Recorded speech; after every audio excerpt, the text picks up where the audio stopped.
시인 권혁소. 논개가 살아온다면. 조선기생 논개가 다시 살아 한 잔 술을 따르게 된다면, 허리띠를 내리고 입 맞춰 온다면, 벼락 같은 호통을 친다면, 아, 얼룩진 역사여, 기생이란 기생, 임금이란 임금 모두 모여라. 휴전선의 원시림도 비싼 값으로 모여라. 남강의 모든 물고기들이여, 다시 논개를 이 땅 위에 뱉어라. 진주기생 논개가 다시 살아온다면 어디 외장과만 죽어가겠는가? 식민지 처녀로만 죽어가겠는가? 날선 카레기생 논개가 살아온다면, 아, 이 부끄러운 민주주의를 어찌할 거나.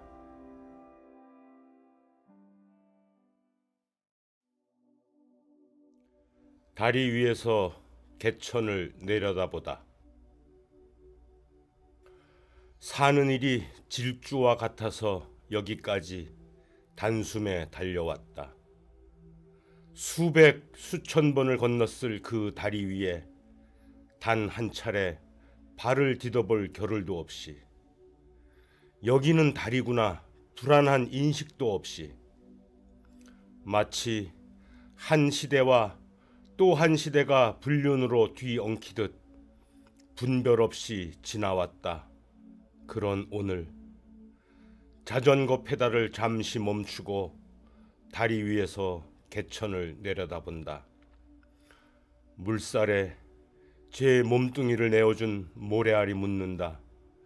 그동안 너는 얼마나 성의 없이 이 다리를 건넜느냐고.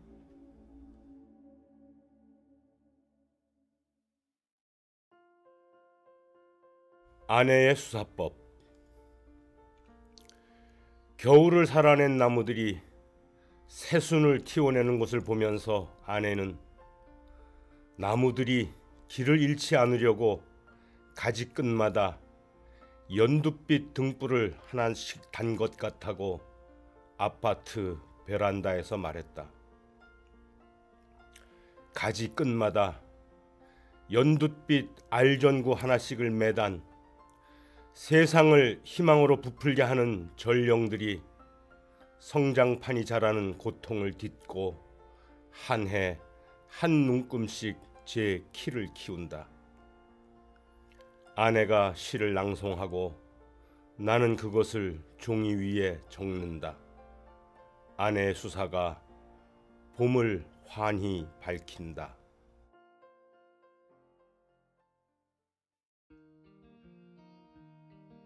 슬픔에게. 무지 때문이 아니라 희망에서 비롯된다. 모든 슬픔은 처음이라는 기대와 마지막이라는 애절함이 슬픔의 기원임을 알았을 때 너도 나도 다시는이라는 단서를 달아 각오를 한다. 이제 더는 희망 같은 거와 속삭이지 말자고. 그럴 때 삶은 주저앉는 것처럼 보이기도 하지만 슬픔의 이면에는 어떤 단단함도 있어서 신발을 꺾어 신고서라도 우리는 다시 세상으로 나아간다. 생의 첫 다른 흔적을 남기며. 그대 차가운 손을 덮이던 어떤 온기 같은 것, 슬픔은 그런 것이다. 그러니 슬픔아, 부디 오래오래 머물러다오. 슬픔 너는 희망의 다른 이름 아니더냐.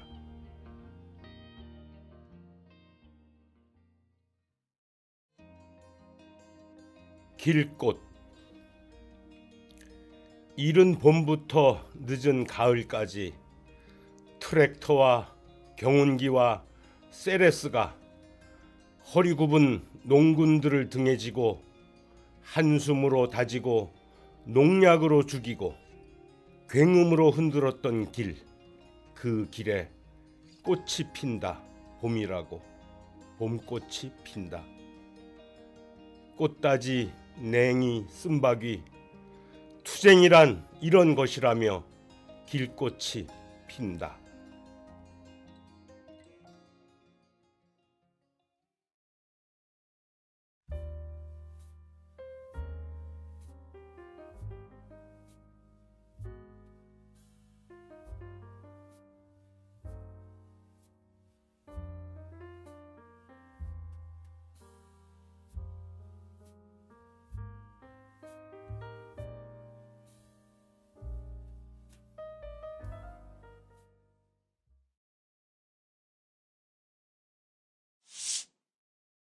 시인 이범근.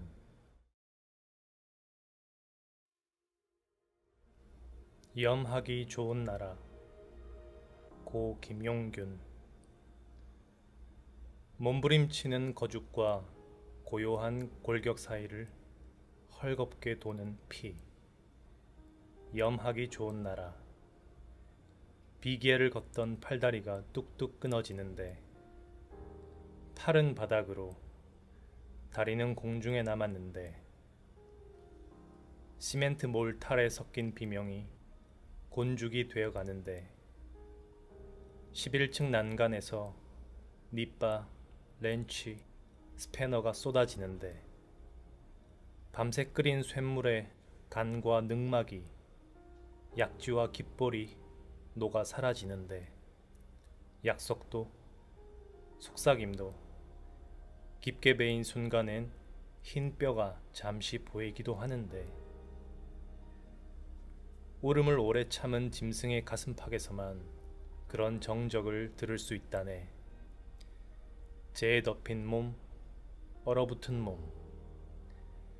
이제 그을음과 성애를 닦아내며 언 유리창을 뚫지 못하는 햇살을 안쓰러워하지. 염하기 좋은 날.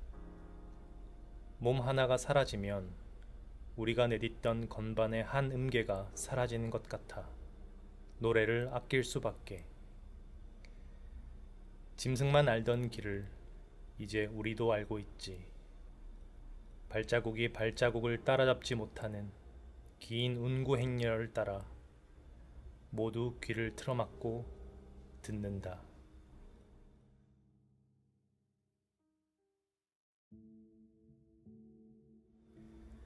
휘발 실험. 해골 모형의 갈비뼈 사이로 손을 넣어 여기쯤 주먹만한 심장이 있었대. 몸속에도 공중이 있나봐. 손을 넣으면 며칠 후 툭 떨어지는 소리가 나. 램프가 타오르던 그 며칠간은 할 말이 없었네. 표백된 빛이 머리카락을 하얗게 그을려도 우리는 아직 어려. 너를 젖소라고 부르면 울면서 쫓아와 나를 올라타겠지. 내가 졌어 라고 할 때까지 깔깔. 우리는 아직 어려. 싹수가 노란 애들. 핀셋으로도 잡히지 않는 터럭이 햇살 없이도 맹렬하게 자랄 무렵 너는 엄마도 없잖아. 금간 유리창에서 거먹게 검출되는 무슨 말인지 받아 적을 수 없어. 나는 또 틀렸어. 창밖에 백목련이 암전하는 오후 우리 둘만은 두근거리는데 포르말린에 담긴 개구리와 토끼가 핏기 없는 배를 열고 다 지켜보잖아. 나는 가운을 벗고 너는 가훈을 입고 그름이 묻어나는 손으로 비로소 우리는 만져. 손끝이 멈추는 자리엔 웅덩이만한 멍이 있었대. 심장을 담을 수 있었던. 넌 잘못 디딘 거야. 우리는 젖은 양말부터 벗었네.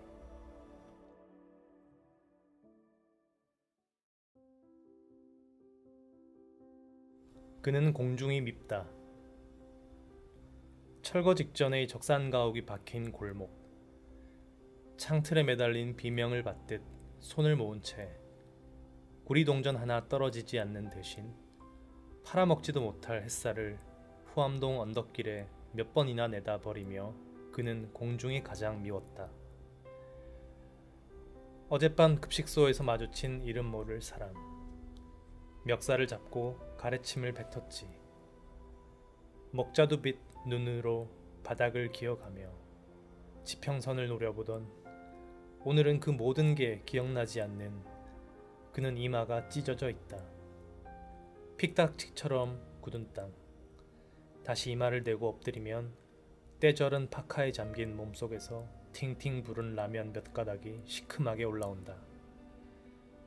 폭설이 쌓이던 달방. 미화원들이 땡볕을 쌓아둔 길가. 내 발에서 구둣발로 다시 검은 맨발이 될 때까지 그는 공중을 어떤 쨍한 기대로 올려다보지 않는 이유다. 모든 게 치적인 땅, 땅, 땅. 이마를 찌으며 무고한 가로수의 뿌리와 어제를 노려볼 때도 깨진 환타병 조각에 비치던 공중의 잎사귀들. 그것이 그가 가로수 아래 엎드리지 않는 이유다. 빈손에 떨어진 낙엽에서 그는 한 번도 올려다본 적 없는 빌딩의 무게를 느꼈기 때문에. 그렇게 잠이 든 적이 있다. 도계역 철길에 귀를 대고 철암역을 떠난 기차의 거리를 가늠하던 어릴 때처럼. 지금 그가 엎드린 땅속에선 퇴계로를 건너는 행인들의 발자국 소리가 그의 찢어진 상처를 붙들고 이마로 맹렬히 쫓아가던 그들의 행방을 문득 놓칠 때마다 그는 공중이 더 미워졌다. 손바닥부터 타들어가는 자세 때문이었을까. 그는 밤마다 건천을 구겨 만든 주먹으로 내일 엎드릴 땅을, 풋자두 몇 개와 소주병을 놓을 땅을 지켜냈다. 인적이 지하로 숨어들 때도 그는 주먹을 공중에 휘두르며 빈 손이 축축하게 젖는 걸 느꼈다. 적들은 땅속에 있었던 걸까? 적들이 남기고 간 것, 갓 화삭이 된 것. 육개장을 쏟은 듯 청파동이 벌겋게 물드는 오후. 그는 공중을 미워했던 빈손을 걷고 언덕길을 걷는다. 내가 그때 말이야. 더는 못 올라갈 때쯤 만나는 후암동 서향집. 그림자가 없는 건 벽이 없기 때문, 바닥이 없기 때문이지.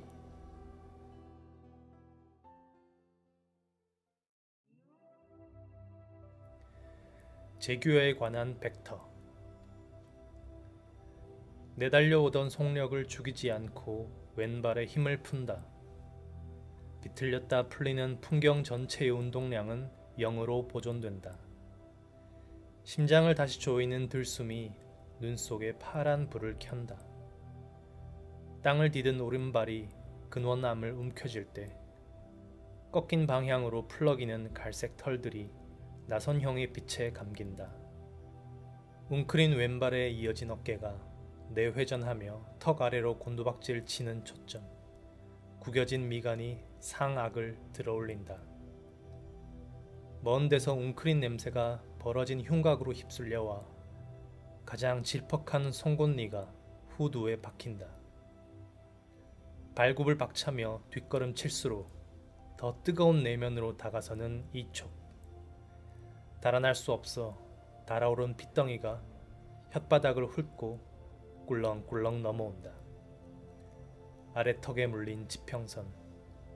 오래 익은 체리처럼 뭉개지는 맥박에서 눈을 떼지 않는다. 어스름에 덮이는 목덜미를 꼭 끌어안으며 얕은 숨이 어금니를 따라 흐른다. 그림자가 증발하고 있다.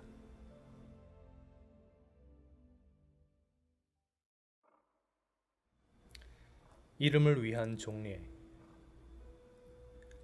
버리고 돌아온 그녀가 창가에 앉아있다.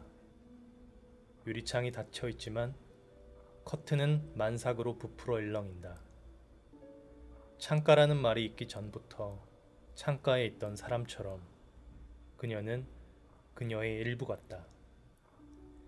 커터칼을 쥐고 책상 모서리에다 새기고 있다. 덩어리인지 냄새인지 윤곽인지 모른다. 입술을 모아 후 날려버린 나무 조각들이 저음으로 가라앉는 오후. 교실 마루엔 발자국이 남질 않는다. 너희 집에 안 가고 싶지? 가정통신문처럼 쉽게 구겨지는 이야기가 끝나갈 무렵 칼을 꼭 쥔 그녀의 발끝에 톱밥이 쌓여간다. 집에 돌아가고 싶지 않은 노파의 누런 발톱처럼. 창가에 그녀가 없는 교실. 유리창을 활짝 열어젖혀도 커튼은 부풀지 않는다. 창가가 사라질 때까지 창가라는 말을 모르던 사람. 홈이 된 이름이 있다. 꾹 누르면 살을 집어넣을 수 있는.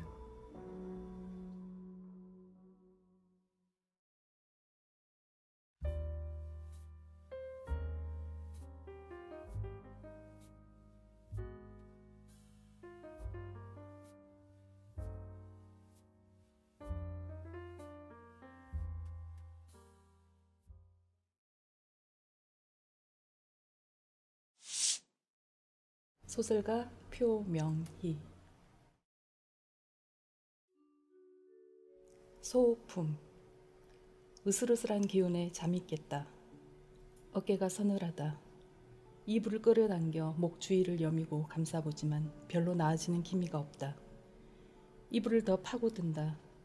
이불 속도 영 미적지근하다. 매트리스 바깥으로 손을 뻗어 방바닥을 더듬어 보지만 비닐 장판 바닥도 온기라고는 느낄 수 없다. 보일러가 멈춘 모양이다. 잠들기 전까지만 해도 보일러는 잘 돌아갔다. 점화 소리가 주기적으로 신경을 긁어대곤 했으니까. 부싯돌 부딪히듯 딱딱 두 번의 강한 마찰음에 이어 화르르 불길 번지는 소리가 20-30분 간격으로 들렸다. 정전인가? 거실 쪽으로 귀를 기울여 본다. 냉장고 모터 돌아가는 소리가 희미하게 들린다. 정전은 아니다. 창을 보니 날이 밝으려면 아직 멀었다. 이불 속에서 한참 뭉그적거리다 몸을 일으킨다. 추리닝을 걸치고 거실로 나선다. 거실은 더 썰렁하다.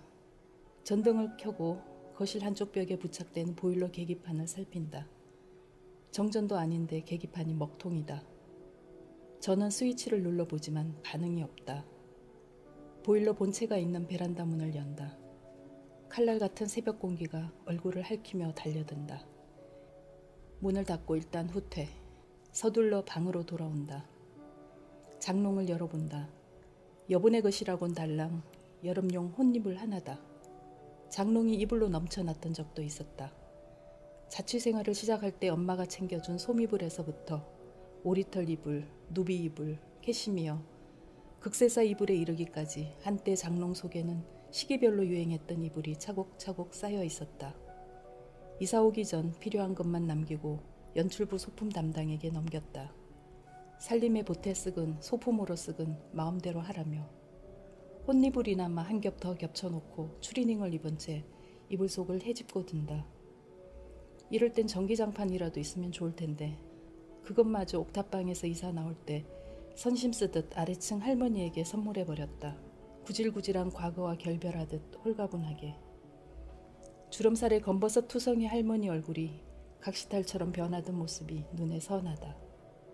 살면서 남을 감동시켜본 몇 안 되는 기억 중 하나다. 이사 오고 내내 이 집 생활은 만족스러웠다. 재건축 결정이 난 낡은 아파트이긴 해도 폭염이든 장마든 한파든 옥탑방에 비할 바가 아니었다. 얼룩진 벽지도 수시로 막히는 변기도 경첩이 빠진 싱크대 문짝도 집안에서 생기는 모든 문제는 옥탑방 시절만 떠올리면 위안과 함께 문제의 절반이 해결된 느낌이었다. 찌질했던 지난 기억은 오랫동안 유용했다. 영하 16, 7도를 오르내리는 한파가 2주째 계속되면서 동파 사고 소식이 요즘 뉴스의 단골 메뉴다. 모 전자제품 회사 AS 센터에는 세탁기 관련 동파 사고가 하루에 수천 건 접수된다고 했다. 어느 신축 아파트는 전 세대가 베란다 수도관 동파로 물 공급이 끊기면서 입주자들이 건설사를 상대로 부실 시공 소송까지 준비하고 있다는 보도도 있었다. 신축 아파트도 그런 형편이니 30년 된 낡은 아파트에 사는 세입자로서야 일찌감치 마음을 다잡아 먹지 않을 수 없었다. 다행히 지금까지 별 탈 없이 지내왔다. 한파가 닥치기 전 새 보일러로 교체한 덕이 컸다. 기특하게도 새 모델에는 동파 방지 기능까지 있었다. 그런 보일러가 갑자기 멈춘 것이다. 정전이 아니라면 보일러 자체에 문제가 생겼다는 말인가? 아니, 그럴 가능성은 없다. 교체한 지 한 달도 안 된 새 것인데다 지금껏 잘 돌아갔으니 제품 자체에 대한 검증까지 마친 셈 아닌가. 의외로 사소한 문제일 확률이 높다. 베란다 쪽 어딘가 연결선이 접촉 불량이거나 코드가 콘센트에서 빠졌거나. 낡을 대로 낡은 보일러를 새 것으로 교체했을 때는 뭐랄까, 썩은이 빠져나간 잇몸에 임플란트 시술을 한 느낌이랄까. 가격 부담만큼 만족도가 높았다. 낡은 보일러의 시달림에서 벗어난 것만으로도 크나큰 축복이었다. 보일러를 켰을 때 곤봉으로 양철통 두드려대듯 와당탕 소리를 쏟아내고 작동이 뚝 멈춰버리는 일 같은 건 애교에 속했다. 샤워하다 갑자기 찬물이 쏟아져 심장 마비를 일으킬 뻔한 적도 있었다. 그런 경우에 어쩌다 한 번 있는 일이었으니 매일 밤 듣는 모터 소리에 비할 것도 아니었다. 잠자리에서 듣는 낡은 모터 소리는 천식 환자의 너덜거리는 기침 소리 같았다. 매일 밤 그 천식 환자 옆에서 자야 한다고 생각해보라. 아예 새 보일러로 바꾸시죠. 워낙 낡아서 고쳐봤자 해요. AS 기사는 수리에 매번 회의적이었다. 세입자인 나로서도 수리보다는 새 것으로 교체하는 게 낫다는 걸 모르지 않았다. 수리비는 세입자가, 교체 비용은 집주인이 부담하는 게 관례니까. 그냥 고쳐주세요. 번번이 나는 수리비 부담 쪽을 택했다. 그때마다 AS 기사는 고개를 갸웃하며 마지못한 듯 연장통을 열곤 했다. 그때까지 나는 집 주인을 본 적도 전화 통화 한 번 한 적도 없었다. 처음 계약 때도 부동산 중개인이 모든 걸 대행했다. 주인은 집을 여러 채 소유하고 있는 의사 약사 부부라고 했다. 재력 있고 바쁜 사람들이었다. 그 말이 실감났다. 2년 계약이 끝나고도 그들은 전세금을 올려달라고 하지 않았다. 계약은 자동 연장되었으니 나로서는 엄청난 혜택이었다. 영업한 스태프라는 게 도무지 앞날을 예측하기 힘든 일인지라 그점 나는 실업수당으로 근근히 살아가고 있었다. 이 집으로 이사 올 때만 해도 영화사 스태프도 경력과 실력을 갖출수록 전망 있는 일이라는 장밋빛 희망에 젖어 있었지만 역시 희망에 지나지 않았다. 전세금을 올려달라고 하면 당장 집을 비우고 나가야 할 형편이었다. 하지만 예기치 않은 행운으로 이 집과의 인연은 지속되었다. 처음 계약 당시 중개인 말로는 이전 세입자가 워낙 깐깐하고 요구사항이 많아 주인이 넌더레를 냈다고 했다. 고르지 못한 방바닥에서부터 유행진한 싱크대 색상까지 트집을 잡던 그들은 27년 된 낡은 집에 적응 못하고 3개월 만에 이사를 나갔다는 것. 그 까탈스러움의 수혜자가 나였다. 이전에 살던 옥탑방에 비하면 너무도 번듯한 집이라 나는 불편도 거의 못 느꼈다. 적응하거나 손수 해결하거나 그것이 내 방식이었다. 3년 넘도록 집 주인에게 연락 한 번 한 적 없었으니 그런 존재감 없는 세입자를 주인이 얼마나 다행스러워했을지 짐작이 갔다. 전세금 올려받는 일에 무심한 것도 그 때문일 거라고 난 나름대로 추측했다. 하지만 보일러가 4번째 고장이 났을 때는 나도 어쩔 수 없었다. 새 보일러 설치 외에 방법이 없었다. 중개인을 통할 것인지 주인에게 직접 얘기할 것인지 고민하다 후자를 택했다. 서랍을 뒤져 전세계약서를 꺼냈다. 계약서상의 임대인은 주민증 번호가 88로 시작하는 주인집 아들로 되어 있었다. 세금 문제 때문인지 아들에게 일찌감치 증여해 놓은 집이라고 중개인이 기뜸했던 기억이 났다. 어디라고요? 다주택자 소유자답게 주인 남자는 어느 집인지 헷갈려 하더니 아들이 소유주로 되어 있는 집이라고 말하자 정확히 이해했다. 그는 전화 받기가 좀 곤란하다며 나중에 다시 연락해달라고 했다. 나는 선선히 그의 요구에 따랐다. 전화를 끊는데 마침 창밖에 눈발 날리는 광경이 눈에 잡혔다. 내가 처한 현실이 코앞에 다가와 있었다. 더 지체할 수 없었다. 일단 문제부터 해결하고 난 다음 주인과 상의하기로 했다. 일주일 뒤 주인과 다시 통화를 시도했을 때 전화 연결은 되지 않았다. 다음 날도 그 다음 날도 마찬가지였다. 계약서에 명기된 휴대폰 번호는 그새 결번이었다. 어쩔 수 없이 부동산 중개인에게 연락했다. 주인 내외분이 갈라서신 거 몰랐어요? 하긴 좋은 일도 아니니. 사모님은 아들이 유학가 있는 일본으로 가버리셨고 박사님은 딴살림 차리셨다네요. 중개인 여자가 주인집 상황을 구체적으로 알려주었다. 그런 주인에게서 보일러 교체 비용을 받아낸다는 건 흥행에 실패한 영화의 체불임금 받아내기만큼 어려울 것 같았다. 어쨌든 한동안 전세금 올려달란 얘기는 없을 테니 세입자로서도 크게 나쁠 건 없잖아요. 위로랍시고 덧붙이는 말을 들으며 얼핏 그녀의 모습을 떠올렸다. 30대 중반으로 보이는 미모의 여자였다. 그녀가 3D 입체 영상 시대의 3D 업종인 영화판 스태프로 일하는 게 어떤 현실인지 알 리 없었다. 내일 일을 걱정하는 건 우리에겐 사치였다. 그동안 내가 치렀던 수리비만 해도 보일러 교체 비용과 맞먹는 수준이었으니 결과적으로 세입자인 내가 보일러를 2번이나 바꾼 셈이었다. 영화판 스태프 막내 3개월치 월급에 해당하는 돈이었다. 아침 햇살이 창턱을 막 넘어 들어오자 간신히 몸을 일으킨다.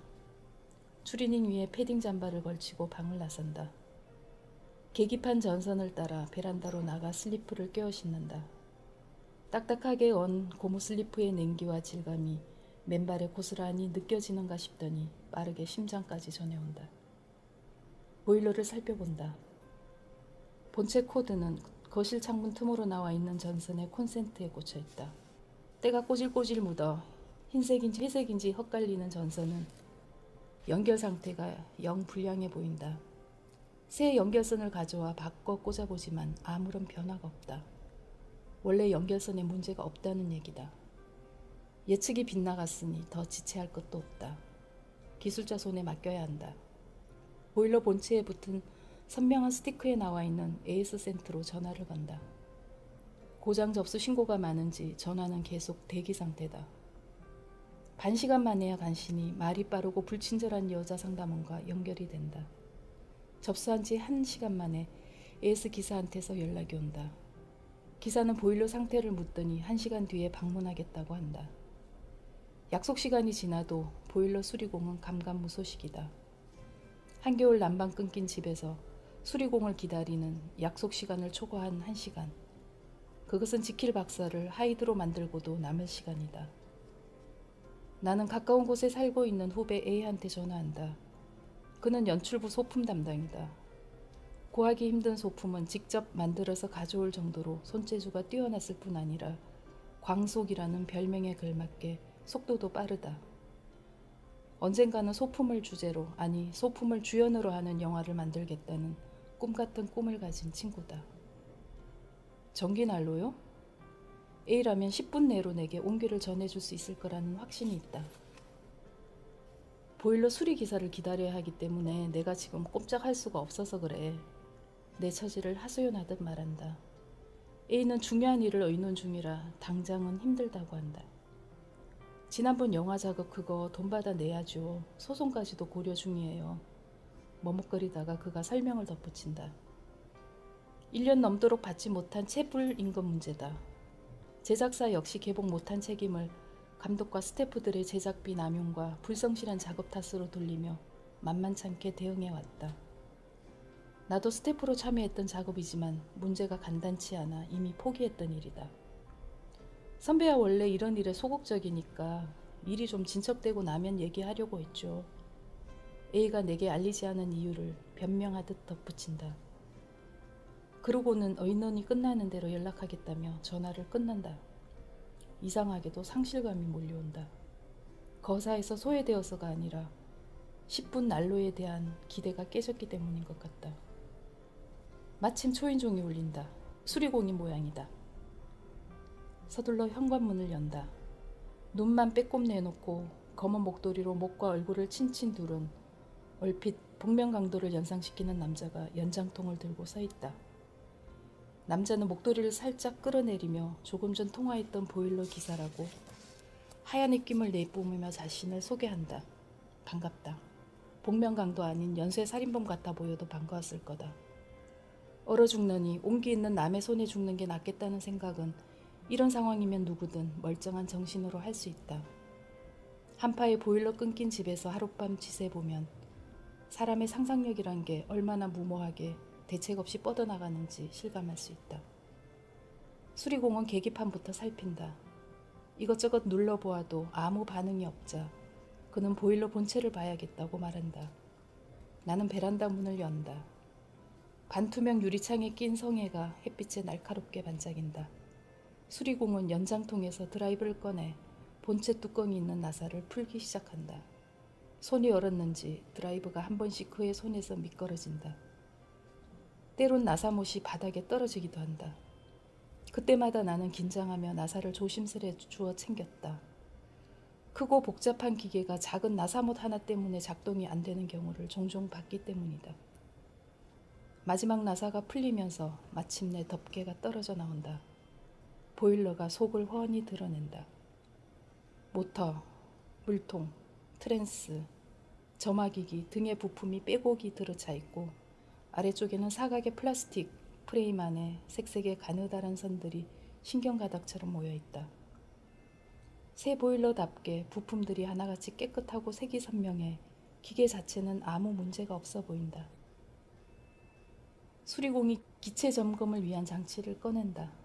그걸 본체와 연결하고 버튼을 누르는 순간 펫 소리와 함께 녹색 불꽃이 일면서 전선 타는 냄새가 난다. 수리공은 내부를 자세히 들여다본다. 부품이 젖어 퓨즈가 나간 거예요. 그는 문제의 원인을 너무도 간단하게 짚어낸다. 그럴 리가요? 실내나 다름없는 베란다에서 그것도 벽에 고정되어 있는 보일러에 갑자기 물이 어떻게 스며든단 말인가. 저기 같은데요? 주위를 살피던 수리공이 십자 드라이버로 보일러 위쪽 천장을 가리킨다. 자세히 보니 합판 패널로 된 천장 한 곳에 물방울이 맺혀 있다. 그 물이 내 정수리에 뚝 떨어지기라도 한 듯 소름이 쫙 끼쳐온다. 이런 경우는 보일러 기기 문제가 아니고 외부 누수로 빚어진 일이라 무상 AS에 해당 안 되거든요. 출장비 내셔야 합니다. 수리공은 비용 얘기부터 꺼낸다. 그 정도는 야멸친 거라고 할 수도 없었다.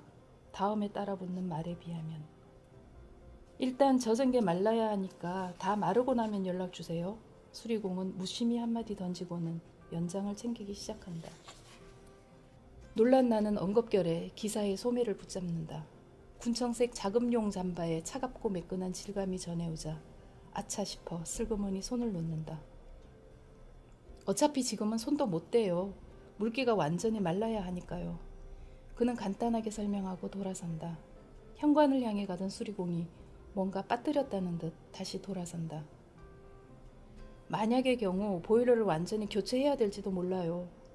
물먹은 전기 제품은 누구도 장담할 수 없거든요. 그의 말이 계속 나를 코너로 몰아넣는다. 위층에서 새어 들어온 물이니 이런 경우는 위층 사람한테 책임 물으면 돼요. 그가 해결책 제시하듯 덧붙인다. 그것이 어디 그의 말처럼 간단하고 쉬운 일일까.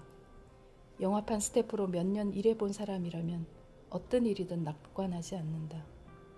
밤잠 설쳐가며 몇 개월 꼬박 매달렸던 일에 대한 대가가 깡그리 무시당하는 어이없고 황당한 일을 몇 번 겪고 나면 말이다. 다 마르고 나면 연락하세요. 수리공은 목도리를 코 위까지 끌어올리고 처음 모습 그대로 현관을 나선다. 환자의 배를 갈라놓고 수술실을 나가는 의사 같다. 수술대 위에 환자 심정으로 나는 닫힌 현관문을 멀거니 바라본다. 의자에 올라서서 보일러 위쪽 천장을 살펴본다. 나무 패널이 젖어 있다. 약간 처진 부분에 물기가 맺혀 보일러 본체로 떨어져 내렸고 그 물방울이 하나둘 모여 연통 이염새의 빈틈을 타고 내부로 흘러든 것이다. 눈치채기 어려울 정도로 적은 양이었다. 천장 패널을 보니 물기가 스며들기 시작한 건 요 며칠 사이의 일이 아니었다. 패널 표면의 에나멜이 벗겨진 것, 젖고 마르기를 되풀이하면서 나무가 부르트고 색이 변하고 버그러진 것 등으로 미루어 볼 때 꽤 오래전부터 있어온 일 같다. 위층에서 스며든 물이다. 305호라고요? 경비 아저씨의 걸걸한 목소리에 이어 종이장 뒤적이는 소리가 전화기 속으로 들린다. 집 전화번호는 없는데요? 휴대폰 번호밖에? 그럼 휴대폰 번호라도 알려주세요. 휴대폰 번호는 알려주면 안 된다더만 사생활 침해라고 원칙을 들먹이는 걸로 미루어 새로운 경비 같다. 이 아파트 경비는 촬영팀 조명 보조만큼이나 자주 바뀐다. 내가 바로 아래층 사람이라는 것, 위층에서 흘러내린 물에 보일러가 고장나 밤새 추위에 떨었다는 것, 남의 집을 불쑥 찾아가는 것보다 전화부터 하는 게 예의가 아니겠냐는 둥 명분과 하소연이 뒤섞인 말을 장황하게 늘어놓는다. 그래도 그거 알려주면 우리한테 책임이 돌아오니까 그러죠. 책임 문제를 빌미로 신참 경비는 끝까지 버틴다. 격식이니 절차 따윈 집어치우자. 사실 그럴 여유도 없지 않나. 신참 경비에 손을 들어주는 척하며 전화를 끊는다. 당장 가서 그 집 문을 두드리기로 한다. 한달음이 계단을 올라가서 위층 집 초인종을 누른다. 누구세요? 비염이 섞인 높은 톤의 여자 목소리가 들리더니 현관문이 비긋이 열린다.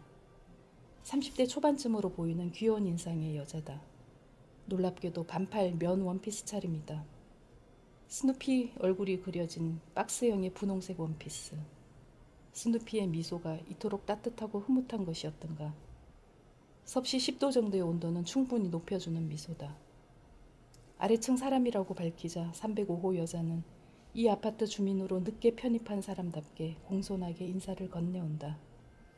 초면임에도 친근감이 묻어난다. 그녀 뒤에 머물러 있는 집 안의 따뜻한 기운 때문인지도 모른다.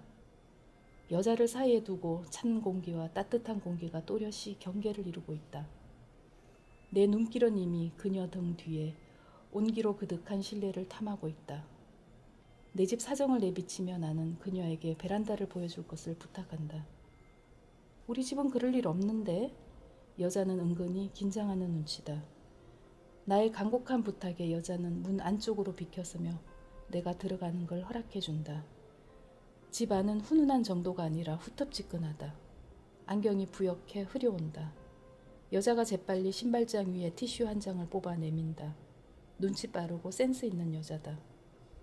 안경이 맑아지자 거실 벽에 걸린 커다란 결혼사진이 맨 먼저 눈에 띈다. 신혼부부 집 같다. 리모델링한 실내 구조에 가구와 가전제품이 하나같이 새 것이다. 같은 건물의 아래 위층이 맞나 싶도록 내 집과는 딴판이다. 내 집이 재건축 결정난 집답게 묵직한 갈색 톤의 칙칙한 분위기라면 가볍고 산뜻한 화이트 톤인 이 집은 신축 아파트 분위기다. 일단 한번 보세요. 여자가 베란다 문을 열어 보이며 말한다. 한쪽에는 세탁기가 자리하고 반대편에 보일러가 부착되어 있는 구조상으로는 내 집 베란다와 똑같다. 하지만 타일 바닥에서 천장까지 마감재는 물론 훈훈한 공기까지 대조적이다. 바닥과 하수 배관 주변을 아무리 훑어봐도 물이 샐 만한 곳은 없다. 이건 뭐죠? 베란다 난간 위쪽 창을 밖으로 확장시켜 선반을 만들어 놓은 공간이 있었다. 선반에는 크고 작은 유리병들이 놓여 있었다. 유리창 안팎이 완전히 달라 보인다. 바깥은 하얗게 얼음이 끼어 있고 안쪽 유리에는 물방울이 맺혀 있다. 그 물방울이 흘러내려 바닥에 고여 있었던 것이다. 아무래도 이물 때문인 것 같은데요. 내가 선반에 물기를 가리키며 말한다. 그것이 벽 틈새를 타고 내 집 천장으로 스며든 모양이다. 어머, 그럴 리가요? 여자는 세탁기 위에 놓인 마른 걸레를 가져와 선반에 물기를 닦기 시작한다. 노련하고 날랜 손놀림이 신혼이 아니라 주부 9단쯤으로 보인다. 물증을 없애려는 행동이 아닐까 불쑥 의심이 든다. 바깥 좀 내다볼 수 있을까요? 물이 건물벽 어디를 통해 흘러내리는지 봐야 한다. 특히 여자가 그걸 눈으로 확인하는 게 중요하다. 누구든 보는 것을 믿지 않을 도리는 없지 않나. 수리공 지적대로 만일의 경우에 대비해 위층 사람의 책임의식을 일깨워 놓아야 한다. 바깥쪽으로 창이 얼어붙어 꿈쩍도 안 해요. 우리도 여러 번 시도해봤는데 안 열리더라고요. 그녀 말대로다. 아무리 손으로 밀고 당기고 해봐도 창은 꿈쩍도 않는다. 벌써부터 장벽에 부딪힌 셈이다. 그나저나 어떻게 해요? 날도 이렇게 추운데. 여자는 안쓰러움이 잔뜩 밴 목소리로 한마디 하고는 먼저 거실로 들어간다. 나는 뒤에 남아 베란다를 다시 한번 살펴본다. 선반 말고는 의심 갈 만한 대락은 없다. 창 쪽으로 다가선다. 창문이 정말 안 열리는지 내 손으로 확인해 보고 싶어서다. 주위에 놓인 병들 때문에 창문 손잡이를 잡기가 수월치 않다. 병들을 한쪽으로 치워놓으려 하는데 거실 안쪽에서 여자의 말소리가 들린다. 나는 하려던 걸 포기하고 거실로 들어간다. 우선 이거라도 갖다 쓰세요. 작긴 하지만 없는 것보다는 나을 거예요. 여자가 방에서 들고 나온 전기난로를 내게 내민다. 구식 디자인에다 안전망이 녹슬어 있는 구닥다리 난로다. 이 집 거실 어딘가에 놓인다면 따로 놀거나 앤티크 소품처럼 보일 것 같은 분위기다. 여자의 이런 친절이 일종의 방음막 같은 건 아닐까? 후배가 난로를 가지고 오기로 했거든요. 손살에 치며 나는 극구 사양한다. 나중을 위해서라도 적당한 거리 유지는 필수다. 도망치듯 그 집을 벗어나 아파트 마당으로 곧장 내려선다. 또다시 혹한 속이다. 겨울 오후에 창백한 햇살을 받고선 건물의 그림자로 마당은 음지와 양지로 나뉘어 있다. 차들이 빠져나가고 비어있는 주차선이 오늘따라 휑해 보인다. 주위에 다들 집안에 웅크리고 있는지 사람은 물론 고양이 한 마리 얼씬하지 않는다. 나는 햇빛이 머무는 마당 한쪽에 서서 내 집과 위층 주변 벽을 자세히 살펴본다. 305호에 돌출된 베란다 창 주위를 아무리 훑어봐도 물이 샌 흔적은 없다. 위치상으로도 그것은 내 집 보일러가 있는 천장과는 거리가 있다. 이번에도 예측은 보란 듯 빗나간다. 나는 양손을 패딩 잠바 주머니에 찌르고 골똘히 생각에 잠긴 채 마당을 천천히 오간다. 그러다 한 번씩 고개를 들어 건물을 올려다보곤 한다. 건물은 재건축 결정이 난 건물답게 언뜻 봐도 낡을 대로 낡았다. 외벽을 이루고 있는 벽돌은 닳고 닳아 모서리조차 부드럽다. 벽돌 틈새를 메운 시멘트는 거무스레해졌고 미세한 구멍이 숭숭 나있다. 온갖 벌레나 곤충들이 들락거리며 벽 틈으로 무수한 길을 내어놓았을 터였다. 건물 아래쪽 벽면은 융단 같은 녹색 이끼로 뒤덮이고 벽체 군데군데는 흘러내린 눈물처럼 희끄무리한 얼룩이 졌다. 주변에 자잘한 유기체들이 건물에 들러붙어 긴 시간 한 몸을 이뤄 지내온 것 같다. 리모델링한 집과 그렇지 않은 집이 외관으로 쉽게 구별된다. 리모델링한 집은 새하얀 창틀로 되어 있어 낡은 벽체를 배경으로 유난히 도드라져 보인다. 305호 집도 그런 집의 하나다. 집집마다 똑같은 모양, 같은 위치에 자리 잡고 있는 건 철제 연통뿐이다. 그것은 피노키오의 코처럼 우뚝 솟아 건물의 숨통 역할을 하고 있다. 연통마다 끝부분에 고드름이 달려있고 그 아래에는 물방울이 떨어져 바닥에 얼음 기둥을 만들어 놓고 있다. 어떤 것은 희뿌연색, 어떤 것은 녹물 섞인 황토색 얼음 기둥이다. 크기도 맥주병만한 것에서부터 아이스바만한 것까지 제각각이다. 305호 연통에서는 하얀 연기가 계속 뿜어져 나오고 있다. 유난히 난방을 많이 하는 집이다. 그 집의 실내 공기, 여자의 반팔 원피스 차림, 스누피의 나른하고 편안한 미소가 떠오른다. 여자가 내밀던 난로를 받아 챙길 걸 그랬나? 슬그머니 후회가 된다. 약해지는 마음을 다잡으며 다시 걸음을 옮겨놓는다. 그러다 뜻밖의 발견을 한다. 다른 집들과 달리 윗집 연통 아래쪽에는 얼음 기둥이 없는 것이다. 자세히 보니 그 집 연통은 벽 쪽으로 약간 기울어 있어 연통에 맺힌 물방울이 벽 쪽으로 흐르던 모양이다. 위치상으로도 내 집 보일러가 있는 천장 쪽이 맞다. 아니나 다를까 연통 주위 벽체에 갈라진 틈이 많고 얇게 언 얼음 자국도 보인다. 드디어 물증을 찾았다. 305호 연통에 맺힌 물방울. 그것이 내 집 베란다 천장을 적신 주범이었다. 물러나는 햇살을 따라 나는 슬금슬금 마당을 빠져나온다. 드라이어를 켠다. 보일러 본체부터 완벽하게 말려야 한다. 드라이어 주둥이에 손끝을 갖다 대자 더운 바람이 시린 손끝을 녹이고 온기가 온몸으로 밀려드는 느낌이다. 드라이어 온기가 이 정도니 전기 난로는 어떨까? 위층 여자가 내밀던 녹슨 철망의 낡은 난로와 도착하지 않은 A의 난로가 눈에 어른거린다. 여자가 내미는 걸 그냥 받아 챙길 걸 그랬나? 드라이어의 온기가 자꾸 후회를 부채질한다. 물통과 모터, 트랜스와 예민한 신경 조직 같은 선다발까지 부품 구석구석을 꼼꼼하게 말린다. 곰곰 따져보니 이 불의의 사고는 새 보일러 설치에서 시작한 것 같다. 물이 새어든 건 이미 오래전부터였으나 이전의 낡은 보일러에서는 아무 문제가 없지 않았나. 새 보일러를 설치하면서 본체와 연통의 이염새 부분 처리를 허술하게 한 게 결정적 과오로 보였다. 설치 기사의 무성의한 일처리 탓이다. 사실 따지고 보면 설치 기사만의 문제도 아니다. 내 탓도 있다. 인터넷 가격 비교 사이트를 살펴보면서 보일러를 선택하고 의뢰한 건 나였으니까. 아니, 내 탓이라고만 할 수도 없다. 처음부터 집주인이 나서서 해결했다면 결과는 또 달라졌을 것 아닌가. 그러니 갈라선 집주인 내외도 책임 소재는 꼬리에 꼬리를 물고 이어지다가 유난스레 난방을 많이 하는 305호로 다시 옮겨가 결국 그 집 여자의 스누피 원피스에 가닿고는 지쳐 막을 내렸다.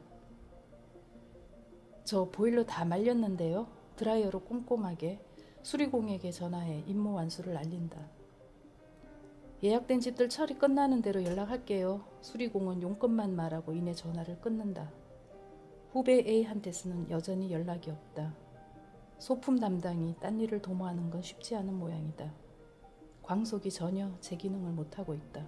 그것도 하필이면 오늘 같은 날. 소품을 위한 소품에 의한 소품 영화를 한 편 만들 거예요. A의 꿈도 무지개 쫓는 얘기만은 아니었다. 언젠가 스태프 50명이 밤새 했던 작업을 소품 하나 때문에 완전히 망친 적이 있었다. 그때 A가 그 작업에 특별 초빙되었다. A가 손수 만든 아이디어 소품이 등장했고 그것만으로도 감동적인 장면이 만들어졌다. 나중에 어느 유명 평론가의 영화 감상평에 A의 소품이 언급될 정도였다. 나는 A에게 다시 전화한다. 오늘은 아무래도 힘들겠어요, 선배. 소송 문제로 이따 변호사를 만나기로 했거든요. A가 미안해하며 말한다. 근데 나는 왜 빼놓은 건데? 내가 따지듯 묻는다. 점거농성이나 단식투쟁 같은 거 선배가 할 수 있겠어요? 뜬금없는 A의 질문에 나는 당황한다. 굽는 일에는 익숙하지만 그것이 단식투쟁이라는 말로 바뀌자 나와는 전혀 상관없는 일 같다. 우물쭈물하는 사이 전화는 끊긴다. 소외와 서운함을 넘어 배신감마저 든다. 추위 때문인가? 드라이어를 다시 켠다. 손끝에 온기가 돌자 감정이 조금 누그러든다. 6시가 넘고 7시가 지나도록 기사는 오지 않는다. 혹시 그가 깜빡 잊고 퇴근해버린 건 아닐까? 불안해 다시 그에게 전화를 한다. 제가 일 끝나면 연락드리겠다고 했잖아요. 한참 만에 전화를 받은 수리공의 대꾸에 짜증이 잔뜩 묻어난다. 그가 약속을 잊지 않고 있다는 사실에 안도하며 나는 전화를 끊는다. 수리공이 나타난 건 8시가 다 되어서다. 그는 내가 정성껏 말려놓은 보일러 내부를 먼저 살펴본다. 그러더니 진지한 어조로 며칠 전 있었던 어느 집 사례를 들려준다. 내 집과 똑같이 보일러에 물이 스며든 경우다. 부품을 갈아 끼웠는데도 작동이 되지 않아 새 보일러로 교체할 수밖에 없었다는 것. 그래서 수리비에다 새 보일러 설치 비용까지 돈이 이중으로 들었다는 것이다. 그러니 잘 선택하셔야 돼요. 교체할 것인지 수리를 할 것인지. 보일러공이 요구하는 건 선택이 아니라 결단이다. 한 달도 안 된 새 보일러라고요. 나는 교체는 가당치 않다는 투로 대꾸한다. 모든 책임을 나에게 떠넘기는 그의 태도도 못마땅하지만 그것까지 따지고 들 여력은 없다. 수리비도 만만치 않거든요. 얼마나 드는데요? 한 35만 원쯤? 보일러 교체 비용의 3분의 2에 해당하는 액수다. 물먹은 전기 제품은 도무지 종잡기 어려워요. 부품을 갈아 끼워도 100% 장담할 수도 없고. 그래도 일단 수리해주세요. 내가 단호하게 말한다. 그는 제일 먼저 물통부터 갈기로 한다. 빽빽하게 들어차 있는 부품들 사이에서 물통을 빼내는 일이 쉽지 않은지 한참이나 끙끙댄 끝에 간신히 물통을 빼낸다. 그러고는 새 물통으로 갈아 끼워 넣는다. 이건 뭐죠? 새 물통이 자리를 잡았을 즈음 내가 바닥에 놓인 고무 패킹을 발견한 것이다. 그게 어떻게 거기 빠져 있었지? 그가 난감한 표정으로 고무 패킹을 건네받는다. 그는 간신히 끼워 넣은 새 물통을 다시 빼낸다. 빠뜨린 고무 패킹을 다시 끼워야 했던 것이다. 그는 빼낸 새 물통 입구에 빠뜨렸던 고무 패킹을 끼우고는 다시 끙끙대며 제자리에 집어넣는다. 일 처리가 영 미덥지가 않다. 물통과 다른 부품 2개를 갈아 끼우고 난 그는 장치를 꽂고 테스트를 한다. 펫 소리가 나면서 퓨즈가 또 나간다. 아까처럼 고무 타는 냄새가 난다. 수리공은 다른 부품을 가져와야겠다며 밖으로 다시 나간다. 점점 내 판단에 자신이 없어진다. 수리비에 보일러 교체 비용을 더하니 머릿속에서 정전기가 일 지경이다. 수리공이 오토바이 부품통에서 새로 가져온 것은 복잡한 선이 들어있는 작은 플라스틱 프레임이었다. 그것을 본체 아래쪽 구석에 끼워 넣고 선들을 연결한 다음 다시 전원을 켠다. 이번에도 작은 파열음을 내며 전선 타는 냄새가 난다. 선 하나가 시커멓게 탄 자국이 보인다. 그 복잡한 선들 중에서 하나만 잘못 연결되거나 빠져도 기계는 작동하지 않을 것 같다. 점점 불안해진다. 보일러를 새로 놓아야 하는 최악의 경우가 발생한다면 그때는 어쩔 수 없다. 모든 책임을 나눠져야 한다. 위청 사람, 새 보일러를 설치했던 기사, 집주인, 그리고 이 서툴기 짝이 없는 수리공까지. 어느 누구도 책임에서 자유로울 수 없을 터였다. 수리공은 선들을 처음부터 다시 이리저리 연결한다. 그러고는 또다시 전원을 켠다. 이번에는 웬일인지 아까처럼 파열음도 타는 냄새도 나지 않는다. 아무런 움직임이 없다. 그는 고개를 갸웃하더니 선 하나를 빼내 다른 자리에 꽂았다. 잠시 후 윙 하면서 작동 소리가 들린다. 그러더니 딱딱 2번의 마찰음과 함께 점화판에서 파란 불꽃이 일었다. 마침내 보일러가 돌아가기 시작한 것이다. 아, 나는 반사적으로 탄성을 내뱉으며 안도한다. 하마터면 수리공의 손까지 잡을 뻔했다. 마침내 그도 수리공으로서의 자존감을 되찾은 것이다.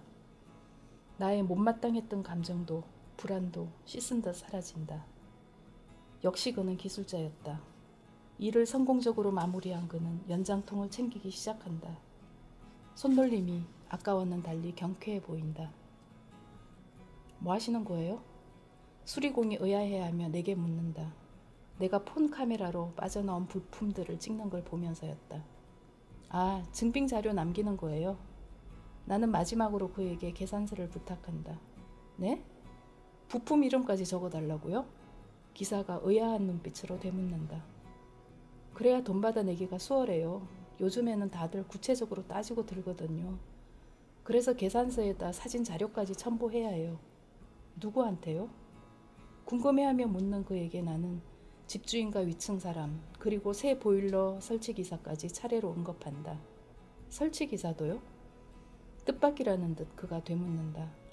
나는 본체 위쪽을 가리키며 새 보일러 설치기사가 연통 이음새 마무리를 제대로 못해 물이 스며든 거라고 설명한다. 그러자 수리공은 말도 안 된다는 식의 표정을 짓는다. 가재는 역시 개편이다. 보일러공은 떨떠름해하며 영수증을 써나간다. 그가 내게 건네준 영수증의 액수는 처음 말했던 것과는 꽤 차이가 났다. 18만 원. 처음에 절반에 가까운 액수다. 다행히 핵심 부품 하나는 교체 안 해도 되었거든요. 그가 변명하듯 설명을 덧붙인다. 나는 그의 전후 말의 내용과 맥락에 관해 자세한 설명 같은 건 듣고 싶지도 않았다.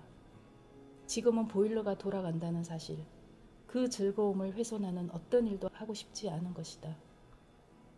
일을 성공적으로 마무리한 수리공은 연장을 챙겨들고 집을 나선다. 그를 보내고도 나는 감격에 젖어 한동안 보일러 앞에 서 있다. 윙, 보일러 작동 소리가 그렇게 듬직할 수 없다. 세상에서 가장 평화롭고 포근한 소리. 어느 집에선가 9시 뉴스 시작을 알리는 시그널음이 들려온다. 참으로 긴 하루였다. 고된 노동을 끝내고 집으로 막 돌아가려는 농부의 심정이 이렇지 않을까 생각하며 베란다를 나서려는데 언뜻 뭔가가 눈에 잡힌다. 그걸 보는 순간 심장이 얼어붙는 것 같다. 2개의 나사. 출처를 알 수 없는 나사 2개가 의자 위에 덩그러니 놓여있다. 끔찍한 1일극의 피날레를 장식하는 소품. 극적 반전을 맡은 이 은빛 나사는 대체 어디서 나온 것일까? 급히 베란다 창을 연다. 새시창이 쇳소리를 내지르며 열린다. 수리공의 오토바이가 건물 모퉁이를 막 돌고 있다. 아저씨! 혼신의 힘을 다해 그를 소리쳐 부른다. 하지만 외침은 모터 소리에 묻히고 오토바이 뒷공무니는 이내 시야에서 사라진다. 차가운 바람이 얼굴을 후려친다. 고개를 돌리자 은빛 연통이 흰 연기를 뿜어내고 있다. 연기는 하늘로 번져간다. 별들이 얼음 조각처럼 박혀있는 무심한 하늘을 나는 뚫어지게 노려본다.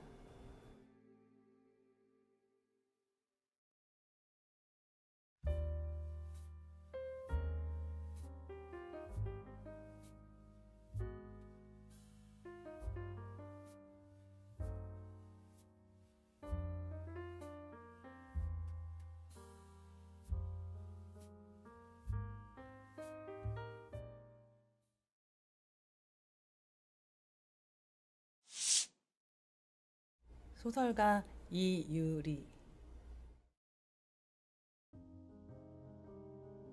미스터리 면접자. 2대1 면접이 끝났다. 우리 쪽이 이었다. 면접관 한 사람이 동시에 면접자 둘을 상대했던 것이다. 큰 회사라면 보통은 반대인데 이곳은 그렇지가 않아서 그마저도 반대로 했던 모양이다. 그 무렵 나는 어디에도 소속되어 있지 않았다. 아르바이트도 안 하고 있었으니 백수라고 보는 게 맞겠다. 반대로 향수 케이스 그애는 월급은 짜게 주지만 반세기 전통을 자랑하는 주택 관련 잡지회사에서 기사를 쓰고 있었다. 그 애가 향수 케이스인 이유는 단지 체형 때문이다. 그 애는 내가 좋아하는 향수 케이스를 3D 스캐너로 뽑아낸 것처럼 몸이 둥글었다. 마침 옷도 어깨가 부풀어 보이는 스타일을 입고 있었다. 하지만 오전까지 일을 하고 온 사람답게 좋은 냄새를 풍기기는커녕 말을 거는 것조차 미안할 정도로 지쳐 보였다. 회사에서 나와 전철역으로 간 우리는 서로의 목적지를 확인한 후 당연한 수순처럼 함께 동인천행 전철을 기다렸다. 하필이면 전철에 남는 자리도 많아서 우리는 나란히 앉게 되었다. 그 칸에 붙어 앉은 사람은 우리밖에 없었다. 앉기 전이었으면 모를까 앉고 나서 서로 찢어지기는 좀 그랬다. 그렇다고 아무 말도 안 하기에는 전철에 사람이 없어도 너무 없었다. 싱싱한 화제를 물고 늘어진다 해도 그것 하나로 1시간을 버티기에는 자신이 없었다. 웃자고 하는 이야기인데 이것이야말로 진정한 면접이 아닐까 싶을 정도였다. 입안이 텁텁했다. 하지만 희망은 있었다. 앞서 치른 면접 덕분에 우리는 서로를 제법 알고 있었다. 87년생 남자, 알아주는 서울권 대학 국문학과 학사 출신, 한식, 양식, 제과제빵 바리스타 자격증 취득자. 더 나쁜 게 뭔지 아는가? 향수 케이스 그애, 오늘 면접 본 잡지회사의 정기 구독자였다. 핸드폰으로 간단히 레시피를 볼 수 있는 요리 잡지. 그곳에 기자가 되기 위해 단계를 밟아온 그야말로 요리 잡지 기자 외길 인생이다. 나는 작은 희망을 품고 내 경력의 dim체를 열어보았다. 냉장고를 자주 여닫는다고 해서 그 안에 들어있는 내용물이 달라지는 것은 아니다. 짤막한 길이에 업종이 각기 다른 5가지 경력이 신냄새를 풍기며 짓궂게 익어가고 있었다. 오늘 지독히도 운이 없네요 하고 나는 솔직하게 털어놓았다. 경쟁자가 그쪽이라니. 당신이 이겼어요. 합격. 향수 케이스는 눈을 몇 번 끔뻑이는 것으로 대답을 대신했다. 나는 또 말했다. 감이죠. 척하면 척이에요. 그러자 향수 케이스는 차분한 말투로 설명했다. 특별한 일이 없는 한 우리는 둘 다 합격할 것이다. 그런 내용이었다. 2명이나 뽑아요? 하고 나는 과장스럽게 대꾸했다. 그렇다. 나는 공고문에서 채용 인원도 확인하지 않았던 것이다. 지원자 수는 알고 있었다. 72명. 조금 지나서 내가 말했다. 그렇다고 해서 우리 둘 다 붙으리라는 법은 없죠. 대충 봐도 대기실에 10명도 넘게 있던데요. 우린 둘 다 붙었어요 하고 향수 케이스는 말했다. 모든 단어에 점을 찍는 듯이 그랬다. 그게 아니면 둘 다 아웃이에요. 나는 아무 대답도 하지 않고 고개만 끄덕였다. 처음 보는 사람과 나란히 앉아서 커피도 술도 음악도 없이 대화를 이어가고 있었다. 그런 일을 상상한 적은 없었지만 전철에 있는 사람들과 비교하면 그날 우리는 서로에게 가장 가까운 사람이었을 것이다. 다만 목이 너무 말랐다. 목구멍을 둘러싼 조직이 마치 잊힌 홍시처럼 쪼글쪼글 말라서 메밀묵 조각 같은 것을 입 안으로 밀어 넣으면 그대로 목구멍에 안착돼 착 붙어버릴 것 같은 갈증이었다. 합격. 대기실에서 면접 대본을 달달 외우던 사람이 합격이라고 말하면 그게 맞을 것이다. 물론 그 말이 내가 면접을 망쳤다는 사실까지 부정할 수는 없겠지만 말이다. 면접 내내 내 신경을 거스른 이미지는 단 하나였다. 그러나 그 이미지 때문에 면접을 망쳤다고 말할 수는 없다. 산뜻한 오렌지색 카디건이 움직인다. 면접관은 말을 할 때마다 양손을 사용한다. 쨍쨍하게 모양이 잡혀있는 소매도 따라서 들썩거리고, 한쪽 오렌지색 소매에서는 밥알 한 톨이 숨었다 보였다 한다. 완벽한 모양의 밥알이다. 그럼 우리는 앞으로 어떻게 하면 좋을까? 면접관이 그렇게 말했을 때에도 밥알은 오렌지색 카디건에 붙어 있었다. 면접관은 이마를 짚으며 질문지로 시선을 돌렸고 나도 따라서 눈길을 움직였다. 좋은 대답에 대한 실마리를 얻을지도 모른다는 기대감 때문에 그랬다. 그때 그 밥알을 보았다. 운 좋게도 화장품 파우치에서 레몬맛 사탕을 발견했다. 적잖이 오래되었을 테지만 운명처럼 사탕은 정확히 2개였다. 급한 대로 나는 레몬맛으로 목을 축였다. 향수 케이스는 사탕을 받은 상태 그대로 손에 두고 있었다.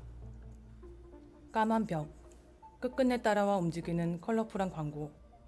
어둠과 광고가 서로를 의지하면서 창밖으로 휙휙 되풀이되며 지나갔다. 그러는 사이 내 사탕은 서서히 녹아 없어졌다. 향수 케이스 손 안에 있는 사탕도 조금은 끈끈해졌을 거라고 생각하면서 나는 애써 향수 케이스의 사탕을 보지 않으려고 했다. 그리고 나는 다시 면접장으로 들어갔다. 면접관의 움직임이 조금 둔해진 탓에 주위에서 보지 않으면 밥알의 여부를 알아차리기 어려웠다. 나는 고개를 끄덕이면서 면접관의 질문을 들었다. 향수 케이스가 책상에 던져놓은 작은 돌멩이들도 역시 하는 눈으로 바라보았다. 손에 잡히는 입체적인 경험들을 만지기 쉽도록 부드럽게 연마해 놓은 그런 돌멩이들이었다. 이제는 내가 꺼내놓을 차례였다. 그때 나는 잠깐만요 하고 말하며 자리에서 일어났다. 나는 팔을 접어서 팔꿈치를 보여주는 신용을 했다. 조금만 소매를 보여주시면 하고 나는 쩔쩔매면서 말했다. 아니요, 소매를 접을 필요는 없고요. 손을 머리에 올리는 것처럼. 네, 맞아요. 그렇게요. 그렇게 나는 내 2번째 손가락에 밥알을 옮겨 놓았다. 가까이에서 본 밥알은 더 좋았다. 한치 부서짐도 없었고 쌀눈도 살아있었으며 적당량의 물로 잘 익혀서 질지도 고들고들하지도 않은 그야말로 완벽한 한 톨이었다. 우리 잡지가 보완해야 할 점이 뭐라고 생각해요? 향수 케이스 씨부터 하고 면접관은 말했다. 간은 맞는데 뭔가가 빠진 것 같다. 개성 있는 양념 같은 것이 라는 식으로 그 애는 성실히 답변했다. 그 말의 근거로 우리나라 서점에서 판매되는 잡지수와 요리 잡지 개수를 언급하는가 하면 프랑스 미식가 브리아 샤바랭을 모셔오기도 했다. 전제 1. 당신이 먹는 것이 곧 당신이다. 전제 2. 당신이 읽는 것 또한 곧 당신이다. 결론. 당신이 읽는 것이 곧 먹는 것이다. 이곳에 입사한다면 제일 먼저 잡지에 왕소금을 뿌리겠습니다. 놀랍게도 면접에서 이렇게 말하는 사람도 있다. 그게 나다. 빌어먹을. 살다 보면 아무리 숨기려 해도 결코 숨길 수 없는 것들이 있다. 가령 지금 느끼는 이 갈증처럼. 출근할 거예요? 라는 말이 나도 모르게 튀어나왔다. 당황한 나머지 나는 밥알을 다시 오렌지색 소매에 붙여 놓았다. 출근할 거라뇨? 무슨 말이에요? 하고 향수 케이스가 받아쳤다. 나는 연봉 이야기를 하려다 관뒀다. 연봉을 12로 나누면 141이 되는데 여기서 0.7을 곱하면 99가 된다. 물론 이것은 세금을 떼기 전의 숫자다. 나 원참 99를 위해 72명이 모여들다니. 집에서 꽤 먼 것 같아요. 우리 둘 다 하고 나는 횡설수설했다. 회사는 집에서 가까운 게 최고인데. 어쩔 수 없죠 하고 의젓한 말투로 그 애는 말했다. 경력이 엉망이라서요. 따질 처지가 아니에요. 서른도 코앞이고.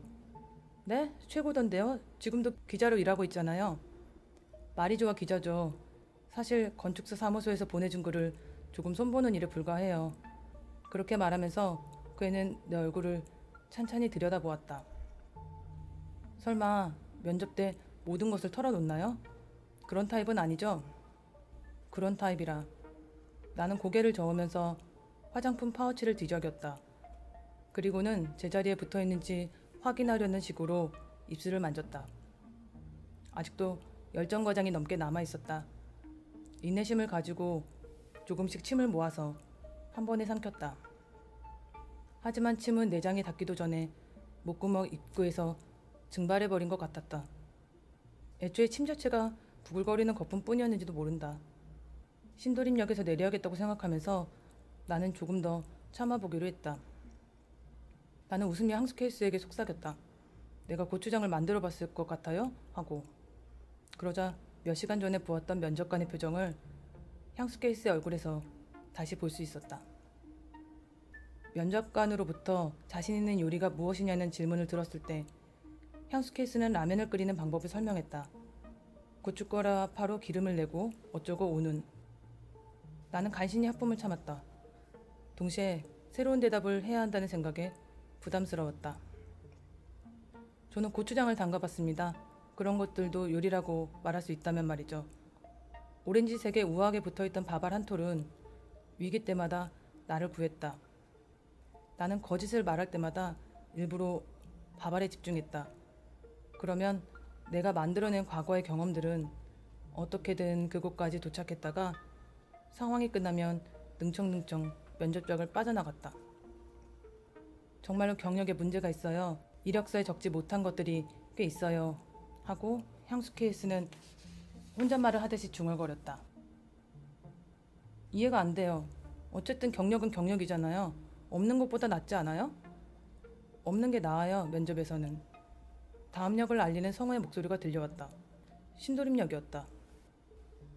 절반이 넘는 사람들이 자리에서 일어났다. 나는 파블로프의 개마냥 반사적으로 군침이 돌았다. 그때였다. 향수 케이스가 미스터리 면접자라는 말을 꺼낸 것이.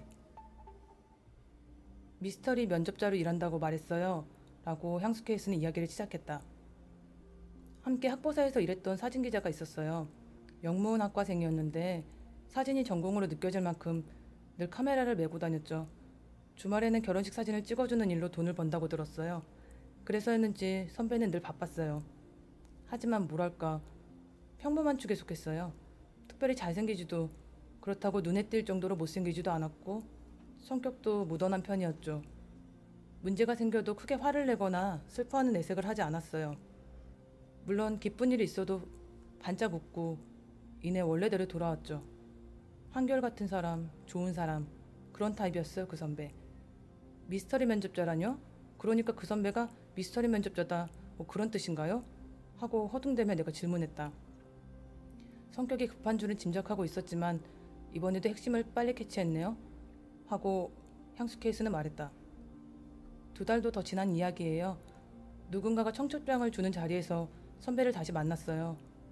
졸업 후 아마 4, 5년쯤 지났을 거예요. 그대로더군요. 그 선배. 머리 스타일이나 옷차림 같은 거요. 정장을 입히고 손목시계를 채우고 가방 같은 것을 쥐어주면 어쩐지 모든 것들이 미끄러지면서 벗겨질 것 같은, 아직 사회에 나올 준비가 안 되어 있는 분위기였다고나 할까요? 그런데 그 점 때문에 관심이 가더군요. 미끄러지면서 벗겨질 것 같은. 재밌네요. 왜 학생티라는 말 있잖아요. 그런 거예요. 아무튼 나는 좋았어요. 그래서 일부러 자리를 지켰어요. 선배와 대화를 나눌 기회를 엿보면서요. 선배가 자리에서 일어났을 때 저도 가봐야겠다면서 가방을 챙겼죠. 선배에게 집으로 가는 방향을 물었고 저도 같은 방향이라고 말했어요. 그래서 우리는 전철을 타고 의정부역까지 함께 가게 되었죠. 이상한데요? 나는 향수 케이스의 얼굴을 노골적으로 들여다보았다. 이마와 볼에 아직도 붉은 여드름 자국이 남아있었다.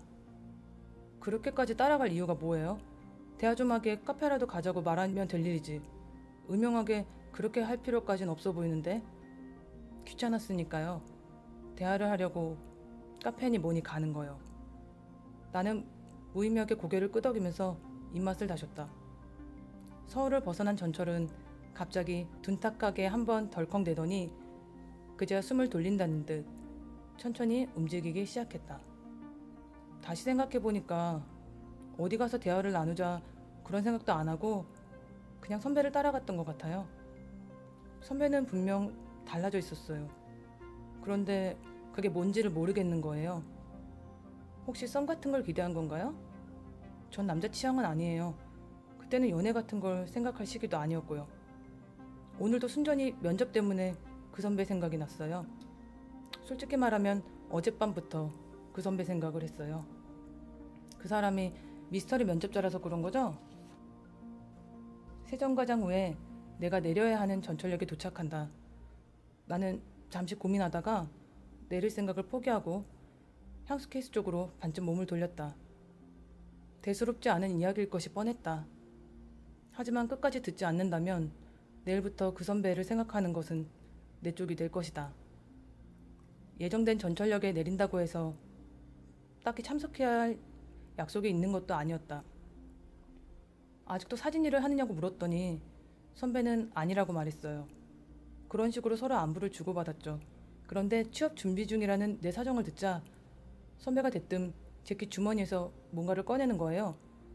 라이터인 줄 알았는데 작은 녹음기더라고요. 회색 아이리버. 면접장에 들어갈 때마다 무조건 녹음기를 켜. 뜬금없이 선배는 그런 말을 했어요. 면접 실력을 키우는 새로운 유행인가 보죠? 향수 케이스는 안경을 살짝 들어 한쪽 눈두덩을 문질렀다. 그쯤에 선배는 미스터리 면접자라는 사업을 시작했는데 마침 그때 내가 선배를 쫓아갔던 모양이에요. 선배는 낮은 목소리로 마치 바람소리처럼 말했어요. 면접관에게 인신공격적인 발언이나 사생활을 침해하는 질문을 들으면 그게 곧 돈이 된다. 요약하자면 그래요. 그런데 나는 다 듣고도 한 번에 이해하지 못했어요. 선배는 녹음기를 건네며 이런 제안도 했어요. 앞으로 면접을 볼 때마다 녹음을 해서 그 파일을 보내라. 그러면 비용을 지불하겠다. 이젠 알겠죠? 비밀리에 행해지는 면접 과정에서 발생한 모든 문제에 응당한 법적 조치를 취하겠다. 그게 그 사업의 핵심인 셈이죠. 녹음 파일을 증거로 삼아서요. 멋진 사업이네요. 벌써부터 참여하고 싶어지는데요. 선배는 녹음 파일을 글로 풀어서 불공정 면접 사례집이라는 책도 내 계획이라고 말했어요. 이야기를 들어보니 프리랜서 작가들과 어느 정도 틀을 잡아놓은 상태 같더라고요. 물론 책에 실리는 회사 이름은 모두 공개되고요. 이제 창밖으로 보이는 것은 작고 오래된 건물들이었다. 높고 빽빽한 건물들은 점차 간격을 벌렸고 게으른 하늘색 어둠이 그 간격을 파고들었다. 건물들은 점점 낮아졌고 낡아갔다. 두 번 다시 볼 일 없는 효율적으로 올라간 건물들이 띄엄띄엄 억지로 움직이고 있었다. 향수 케이스는 어깨를 조금 들썩이더니 바지 주머니에서 뭔가를 꺼냈다. 이게 그 녹음기예요 라고 말하며 향수 케이스는 손바닥을 펼쳤다. 상상했던 것보다 녹음기는 컸다. 손가락 두 개를 합쳐놓은 크기였고 위쪽에 작은 마이크가 달려있어서 반듯한 사각형도 아니었다. 그런 건 내가 상상했던 녹음기가 아니었다. 그런데 내 손에 옮겨놓으니 녹음기는 한 손에 착 감겼다. 그리고 무척 가벼웠다. 마치 중요한 무언가에 끼워지기 직전에 플라스틱 껍데기 같았다. 적어도 내 핸드폰보다는 절반도 안 되는 무게처럼 느껴졌다. 얌전하게 놓여있는 그것을 나는 은근히 쥐어보았다. 조금 후에는 향수 케이스에게 양해를 구하고 마이크 꼭지를 떼어보기도 했다. 그 선배 계속 그거 해요? 미스터리인지 뭔지 아는? 하고 나는 얼버무렸다. 몰라요. 그때가 마지막이에요. 나는 기다렸다. 향수 케이스가 무슨 말을 더 할 거라고 예감했기 때문이다. 그러나 향수 케이스는 다시 처음 전철을 탔을 때의 모습으로 돌아간 것 같았다. 시선은 창밖으로 의미 없이 던져두었으며 두 손을 잡고 있었고 나에게 녹음기를 돌려받을 생각도 없는 것 같았다. 어쩌면 향수 케이스야말로 내 말을 기다리고 있는지도 몰랐다. 하지만 나 역시 떠오르는 말이 없었다. 나는 녹음기에서 마이크를 뗐다 끼웠다 몇 번을 반복했다. 미스터리 면접자? 그런 말은 처음 들었다. 입천장까지 달라붙어 있던 갈증은 더 이상 문제가 아니었다. 공복감이 장기들을 이리저리 움직이다가 안전한 부위에 응고되면서 자리를 잡은 것 같았다. 나는 조금 전부터 팔짱을 낀 채 미스터리 면접자 이야기를 들었다. 장기들이 움직이는 소리가 새어나갈까 싶어서 그랬던 것이다. 문득 면접 자리에 놓여있던 작은 생수 한 병이 떠올랐다. 그때 그걸 마셨어야 했어 하고 나는 생각했다. 요리 잡지를 챙기는 게 아니었는데. 그때까지도 바발은 오렌지색 카디건에 계속 붙어 있었다. 잘 익은 쌀알 한 톨. 그것은 더 이상 별개가 아니라 오렌지색 카디건의 장신구처럼 느껴졌다. 그 바발은 식사 중에 붙었으리라고는 생각할 수 없을 정도로 적당히 통통하면서 매끈한 원형이었다.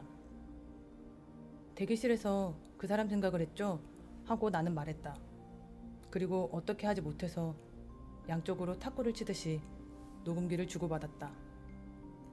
고민했어요? 오늘 녹음할지 말지? 그랬던 것 같아요. 아주 잠깐. 녹음해도 나쁘지 않았을 것 같아요. 물론 돈이 될 만한 건은 없었겠지만. 우스운 짓이에요. 하고 향수 케이스는 단호하게 말했다. 나는 웃지 않았다. 왜요? 녹음해서 들어보는 게 어때서요? 그건 똑같은 양말로 가득한 서랍을 뒤적이는 거랑 다름없다고요. 그래봐야 모두 같은 모양, 똑같은 색일 뿐이에요. 어찌됐든 양말을 꺼낼 수는 있잖아요. 하고 나는 농담했다. 난 양말 짝 맞추는 것도 귀찮아서 한 번에 같은 색으로 10장씩 사는 사람이에요. 그 애가 말했다. 이것으로 확실해졌어요. 하고 녹음기의 매트한 옆면을 문지르면서 나는 말했다. 녹음을 해서 들어보는 거예요. 어쩐지 도움이 될 것 같아요. 역사에는 제대로 된 식당이 눈에 띄지 않았다. 제법 큰 어떤 가게에는 속이 들여다보이는 쇠창살이 내려져 있었는데 가방이나 신발을 팔았다 철수한 흔적들이 창살 사이로 드러나 보였다. 벽 하나 없이 뻥 뚫린 광장에서도 무언가를 팔고 있었다.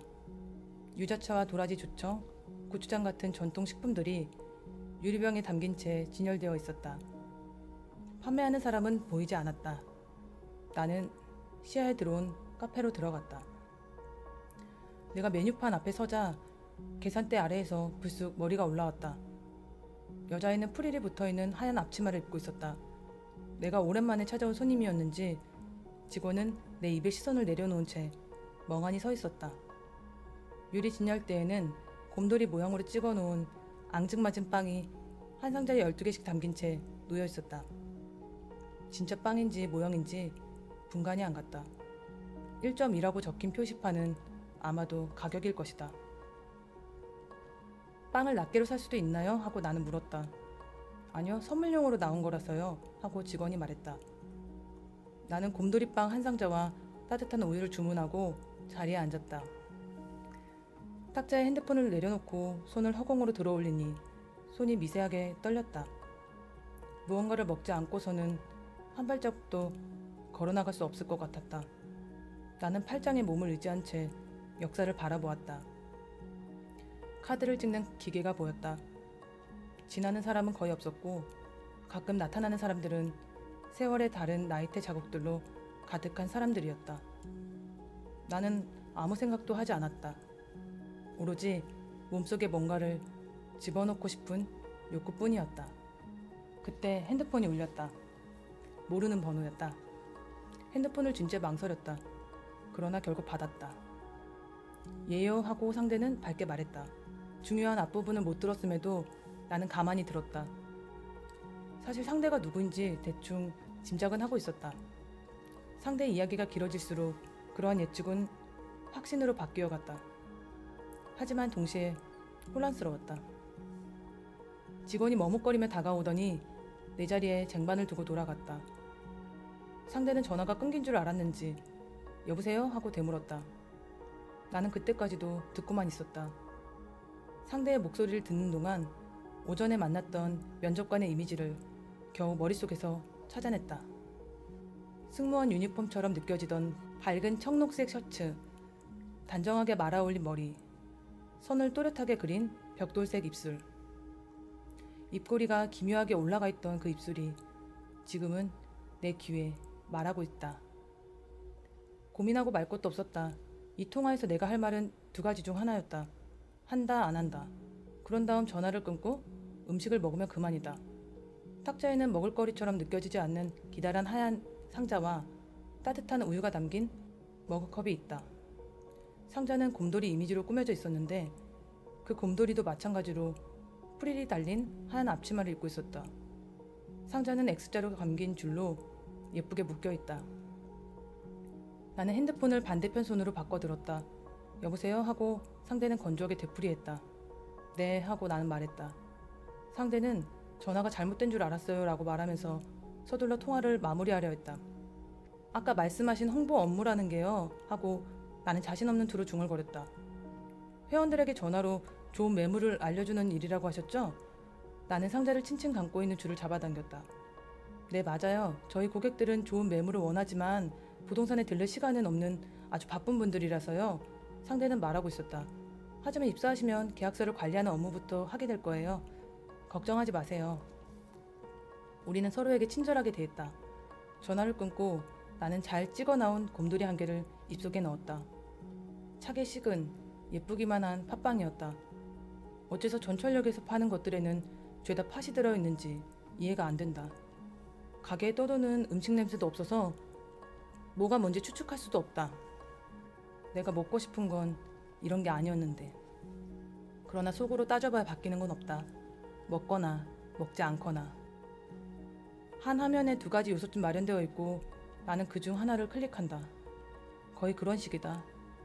대학에 입학한 뒤부터 어쩐지 나이만 먹은 느낌이다. 곰돌이는 이제 11개가 남았다.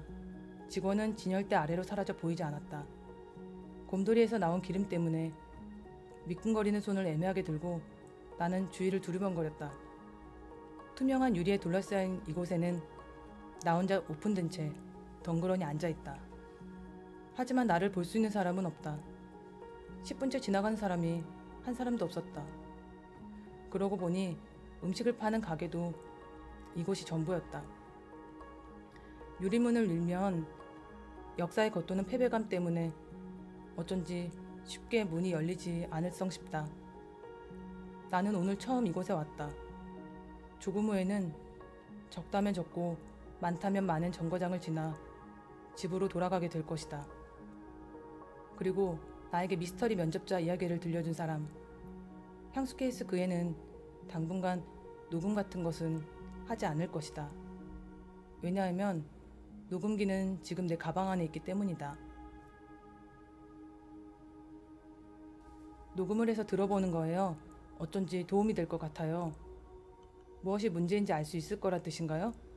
이를테면 왜 우리가 선택되지 않는지 뭐 그런? 하고 향수 케이스는 나에게 물었다. 아니요? 하고 나는 고개를 저었다. 문제를 찾으려는 게 아니라요. 적어도 우리가 어떤 사람인지는 알 수 있지 않을까요? 혹은 우리가 어떤 사람이 되고 싶은지 말이에요. 그게 그거겠지만. 그걸로 끝이었다. 나는 자리에서 일어났다. 그런 식으로 애매하게 종착역까지 갈 수는 없었다. 하지만 그때까지도 향수 케이스 그 애는 파란 그곳 의자와 하나가 된 듯 가만가만 붙어 있었다. 대체 어디로 가고 있는 거지? 투명한 상자 안에서 나는 모든 것을 밀어내고 탁자에 엎드려 누웠다.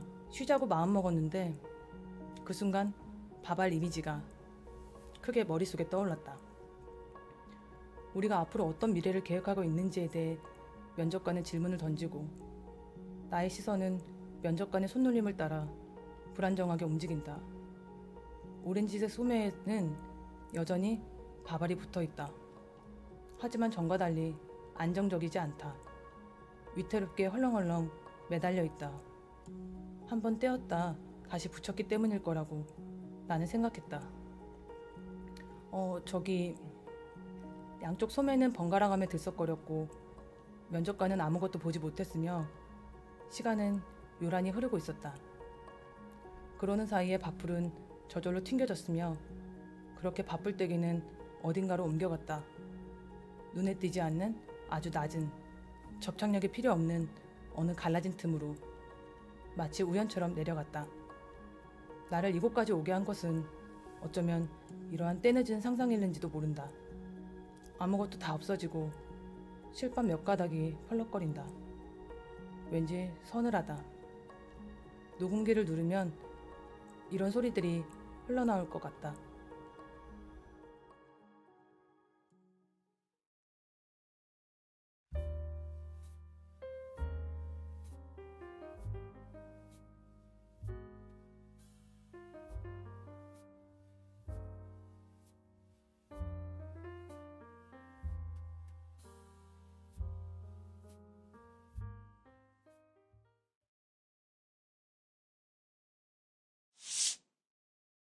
아동문학가 김바다.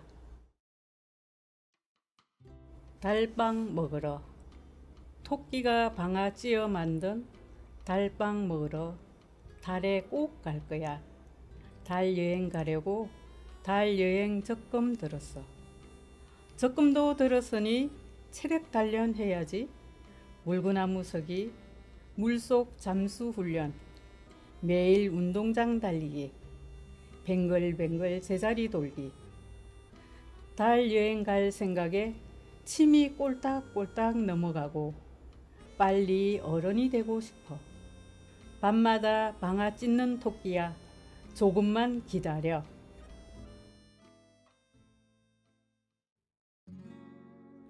마음 비빔밥. 내가 내 마음을 모르고 내가 내 마음을 모르니까 내 머리에서 내 마음을 꺼내고 내 머리에서 내 마음을 꺼내. 비빔밥을 만들자. 내 마음과 내 마음을 넣고 참기름과 고추장도 넣고 쓱싹쓱싹 비벼서 먹자.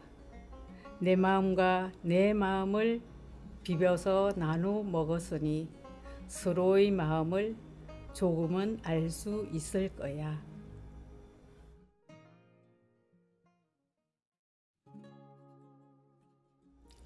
나는 나. 138억 년 전 우주 탄생 때부터 진화를 시작해서 엄마 아빠의 유전자를 받아 태어난 지구에서 단 한 명뿐인 나. 나만의 특별한 유전자를 가진 우주에서 오직 하나뿐인 나. 하늘 위 하늘 아래에서 가장 귀한 존재인 나. 엄마 친구 아들보다 못하는 게 많지만 그래도 엄마한텐 쓸모 많은 아들, 나는 나.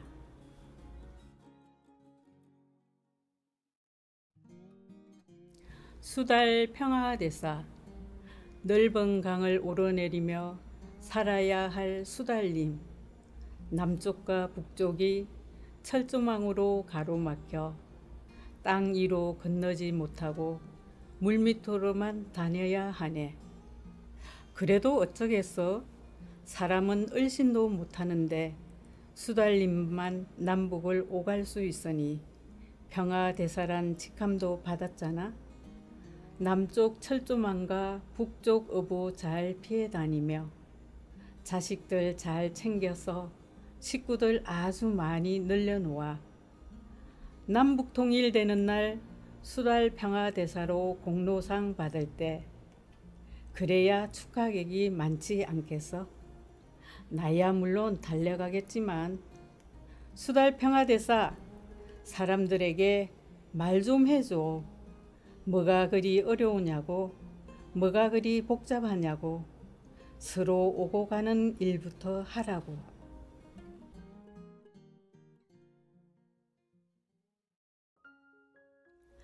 백두산 천지 2.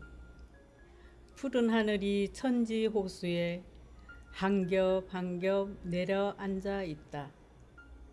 천지 호수물이 파랗다. 천지 호수물이 푸른 하늘로 한 겹 한 겹 올라가고 있다. 푸른 하늘이 더 파래지고 있다.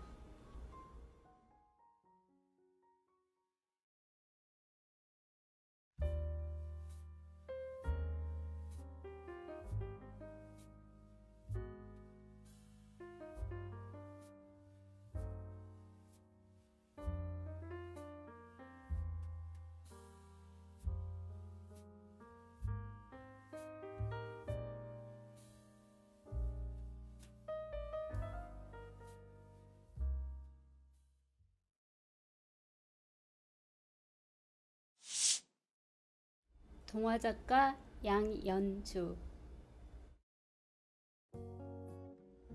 우리 엄마 김광남전.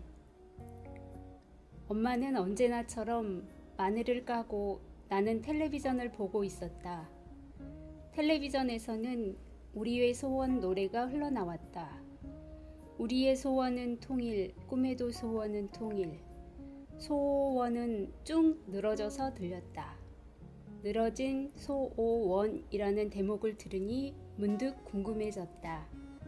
그래서 엄마한테 물었다. 엄마는 소원이 뭐야? 엄마는 고개도 들지 않고 대꾸했다. 우리의 소원이 통일이라고 안 하냐? 우리의 소원 말고 엄마의 소원 말이야. 마늘을 까던 엄마 손이 딱 멈췄다. 그냥 손을 멈춘 것 같기도 하고 생각에 잠긴 것 같기도 하다. 잊어버렸어. 엄마는 다시 마늘을 까기 시작했다. 엄마는 뭐든 늘 잊어버렸다.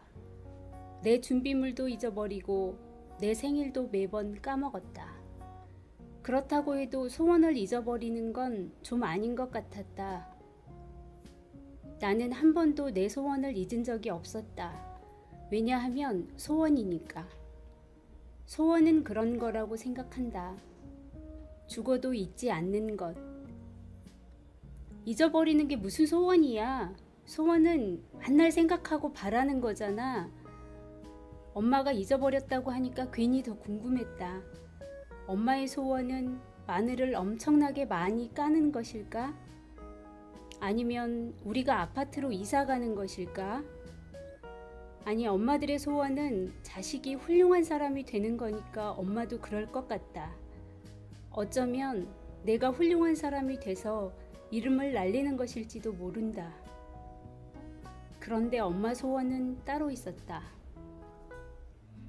있긴 있다. 뭔데? 있긴 한데 말이다. 그것이 뭐냐고. 엄마는 나를 힐끗 바라보았다. 그 모습을 보니 알겠다. 안 들어도 뻔하다. 내가 잘 되는 것이 엄마 소원일 거라는 생각이 들었다. 내 소원은 말이다.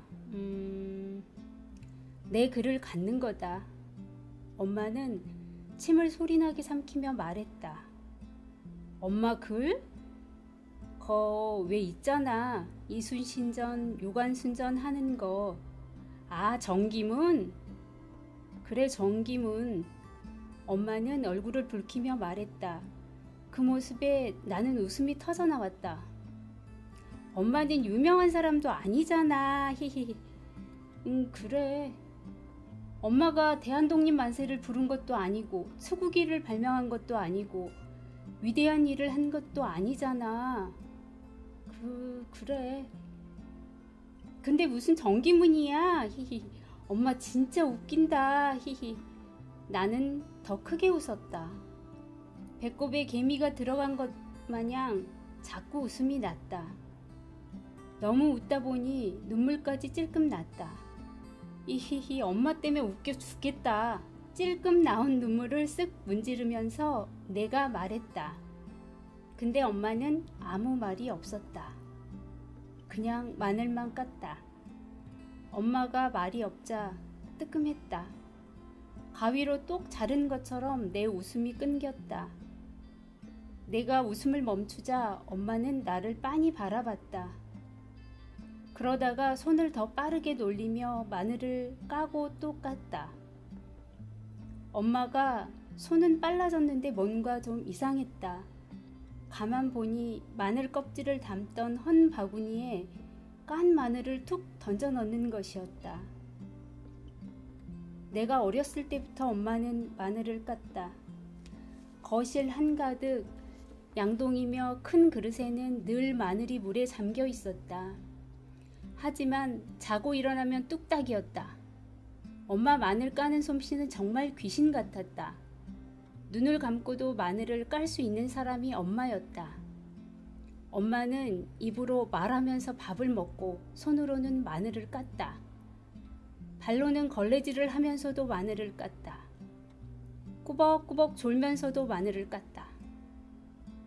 그래도 마늘은 마늘대로 껍질은 껍질대로 척척 나뉘어 던져 있었다. 지금은 입으로 말도 안 하고 밥도 안 먹고 발로 걸레질도 안 했다. 딱 마늘 까는 것만 했다. 그런데도 엄마는 마늘 알맹이는 껍질 통에, 껍질은 마늘 알맹이 통에 담는 거였다. 깐 마늘을 잘못 넣었다고 말해주고 싶었다. 엄마, 대꾸도 없다. 마늘, 나도 말이 잘 안 나왔다. 말이 내 입 밖으로 나오지 못하고 입안에서 뱅뱅 맴돌았다.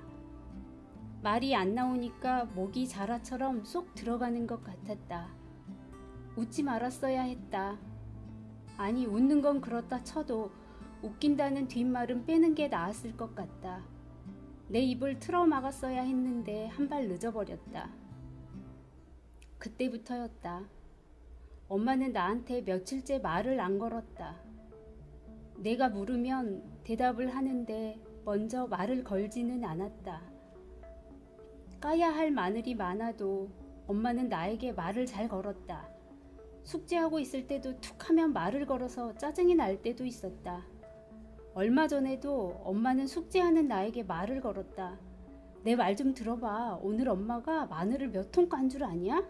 숙제하잖아. 숙제하면서 대답도 못하냐? 어떻게 두 가지를 해? 엄마는 마늘 까면서도 말하잖아. 마늘하고 숙제하고 같아? 알았어, 숙제해라. 이랬었다. 그런데 이제는 마늘을 까는 엄마 옆을 왔다 갔다 해도 아무 말도 안 걸었다. 엄마가 말을 안 할 때는 화가 났다는 증거다. 엄마는 화가 나면 일주일도 말을 안 할 때가 있었다. 이번에도 엄마는 나한테 단단히 삐친 것 같다. 용돈을 줄 때가 지났는데도 아무 말이 없었다. 내 용돈은 일주일에 1,000원이다. 엄마는 한 번도 안 까먹고 따박따박 일주일에 한 번씩 월요일에 1,000원을 줬다. 그런데 오늘은 아무 말이 없다. 월요일인데도 말이다. 하지만 나도 지은 죄가 있어서 용돈 달라는 소리를 못하고 학교로 갔다. 반에서 제일 친한 미니한테 고민을 털어놨다. 나는 미니한테 숨기는 게 없었다. 미니도 나한테 그럴 거라고 생각한다. 왜냐하면 우리는 마음이 통하는 친구니까. 미니한테 엄마랑 있었던 일을 들려줬다. 어떡하면 좋냐? 미니는 대본에 나더러 글을 쓰라고 했다. 뭐라고? 나는 깜짝 놀라 소리쳤다. 그러자 미니가 말했다. 너는 2학년 때 동시 지어서 상 받았잖아. 그건 동시잖아. 지난번 글짓기 시간에도 넌 칭찬받았잖아. 그러니까 써봐.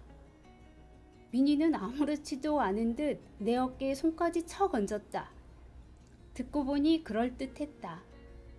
하지만 봄이나 선생님, 친구 같은 제목으로 동시를 짓는 거면 모를까.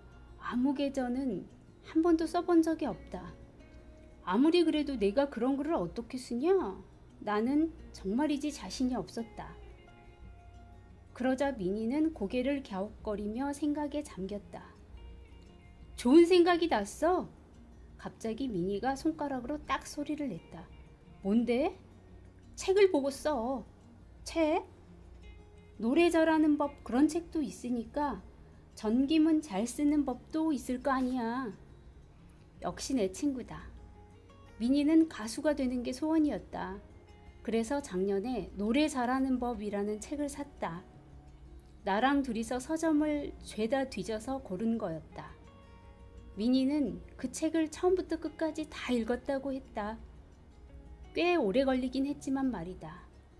그 책 때문인지 아니면 연습 때문인지 미니는 노래를 잘 불렀다. 진짜 가수처럼. 학교 수업을 마치고 미니와 책방에 갔다. 이번에는 미니가 나를 도와줬다. 아, 정말 있었다. 전기문 잘 쓰는 법.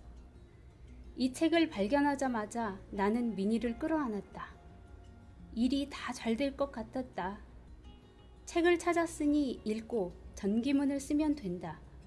그러면 엄마는 화를 풀고 소원도 이루게 될 것이다. 되고 될 일만 남았다. 나는 집으로 달려가서 저금통을 털었다.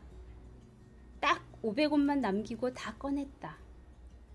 아끼고 아껴서 모은 돈이라 손이 떨렸지만 꾹 참았다. 책방으로 가서 전기문 잘 쓰는 법을 샀다. 내가 읽는 책에 비해 두툼했다.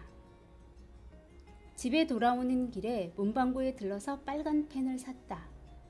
빨간 펜으로 밑줄을 쫙쫙 그으면서 책을 보면 더 잘 이해할 수 있을 것 같았다. 집으로 돌아와서 손을 깨끗이 씻었다. 그러고는 방에 들어가 두툼한 책을 폈다. 책을 폈을 뿐인데 왠지 내가 작가 선생님이 된 것만 같다. 떨리는 마음으로 첫 장을 넘겼다. 전기문을 쓰려는 분들께 라고 적혀 있었다. 내가 바로 그 문이 아닌가. 나는 첫 번째 장 첫 줄에 빨간 줄을 쫙 그었다. 아, 내 얘기네.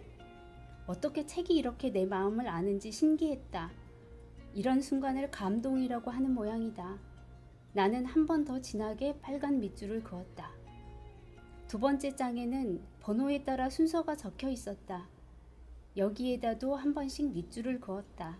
그래야 할 것 같았다. 한 장을 넘겼다. 잘 모르겠다.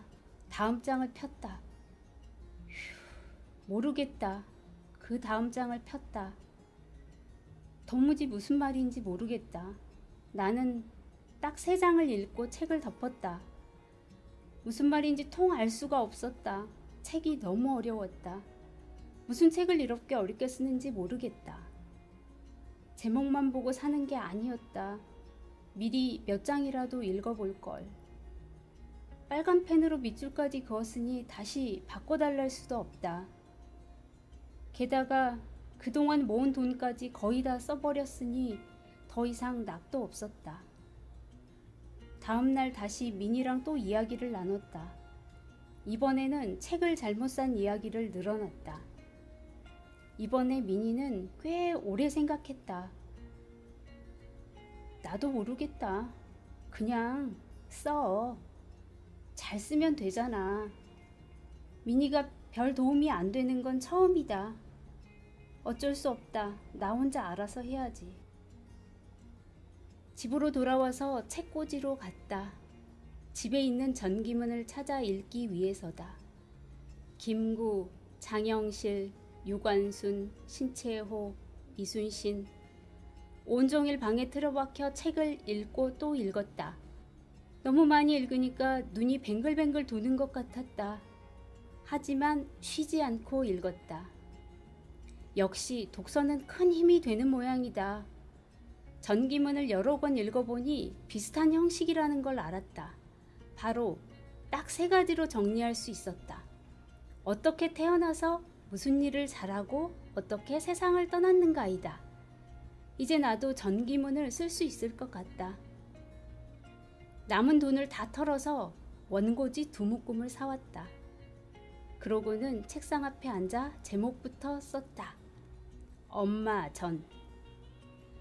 제목을 쓸 때까지만 해도 원고지가 부족할 것 같았다. 그런데 첫 줄부터 딱 막혔다.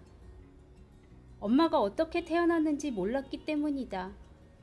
나한테 엄마는 처음부터 엄마였으니 내가 알 리가 없었다. 지어서 쓸까도 생각했지만 전기문은 사실대로 써야 한다. 거짓말을 할 수 없다.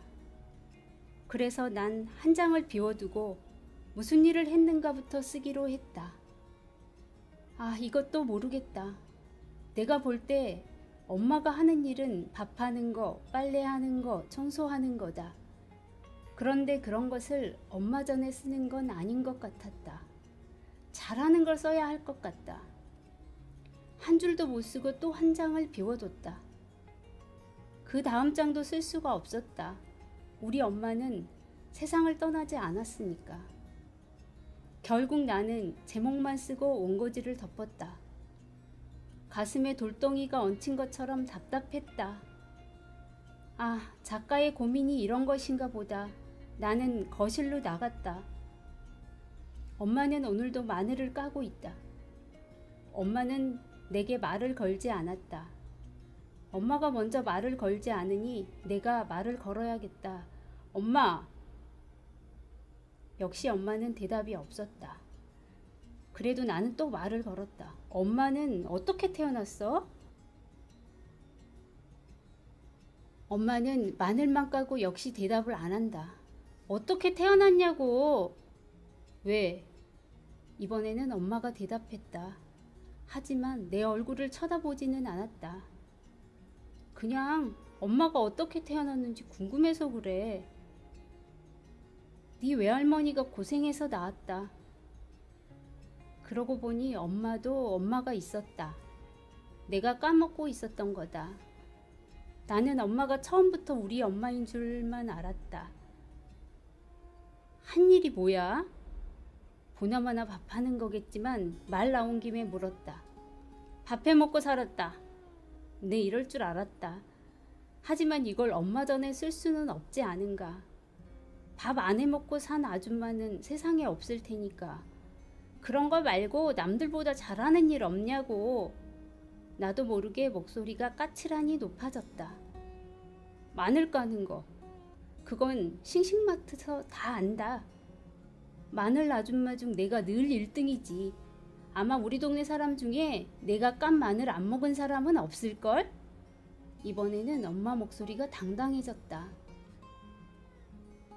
그런데 이상하게도 내 가슴이 싸해졌다. 지금도 엄마 손은 잘 보이지 않을 만큼 움직이고 있었다. 그런데 그건 왜 묻냐? 이번에는 엄마가 먼저 나한테 물었다. 그러니까 내가 엄마 좀 써보려고. 전기문 있잖아. 내 목소리가 쩍 갈라져서 나왔다. 그래? 네가 써주려고? 엄마 눈이 잠깐 반짝 빛이 났다. 나는 괜히 부끄러워졌다. 그게 소원이라며. 마늘 까던 손을 놓고 나를 빤히 바라보았다. 그러다가 곧 마늘을 집어들고 까기 시작했다. 자세히 보니 엄마 손이 무진장 빨리 움직였다. 그동안 몰랐는데 지금 보니 싱싱마트에서 1등이 될 만하다. 정말 손이 빨랐다. 마늘은 금세 하얗게 벗겨져 나갔다. 내 입이 딱 벌어졌다. 사실 우리 엄마 마늘 까는 솜씨는 최고였다. 내가 마늘 한쪽 깔 때 엄마는 3통을 죄다 깔 정도였다. 그런데 지금은 더욱더 빨라진 것 같다. 엄마는 고개를 숙이고 마늘을 까면서도 내 입이 벌어진 걸 본 모양이다. 엄마 얼굴이 좀 빨개졌다. 내가 학교 아이들 앞에서 상을 탈 때처럼 말이다. 그런데 말이다. 엄마는 더 할 말이 있는 모양이었다. 엄마가 뭐? 엄마는 침을 한번 꼴깍 삼키더니 말을 이었다. 더 잘한 일은 널 낳은 거다. 너는 부반장도 하고 글짓기도 참 잘하잖냐. 칭찬을 들으면 기분이 좋아져야 한다. 그런데 내 기분은 좋아지지 않았다. 그 대신 눈이 매웠다. 마늘 만진 손으로 눈을 비빈 것도 아닌데 이상하다. 하지만 엄마 전에 딸 낳은 게 잘한 일이라고 쓰는 건 좀 아닌 것 같다. 다른 아줌마들도 딸을 낳았을 테니까 말이다. 그런데 말이다, 은호야. 엄마 전 말고 김광남 전이라고 써주면 안 되겠냐? 엄마가 또박또박 김광남 전이라고 말했다. 엄마랑 늘 같이 살았는데 처음이었다. 엄마를 이렇게 많이 알게 된 것은.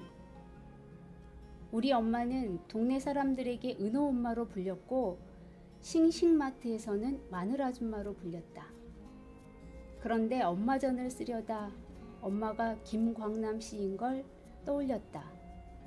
그전에도 알고는 있었지만 왠지 오늘 처음으로 엄마가 김광남 씨 같았다. 예전에 엄마 이름을 떠올리면 촌스럽고 웃겼는데 오늘은 하나도 안 웃겼다. 아까는 엄마가 빤히 나를 바라봤는데 이번에는 내가 엄마를 빤히 쳐다봤다. 왜? 배고프냐? 밥 해줄까?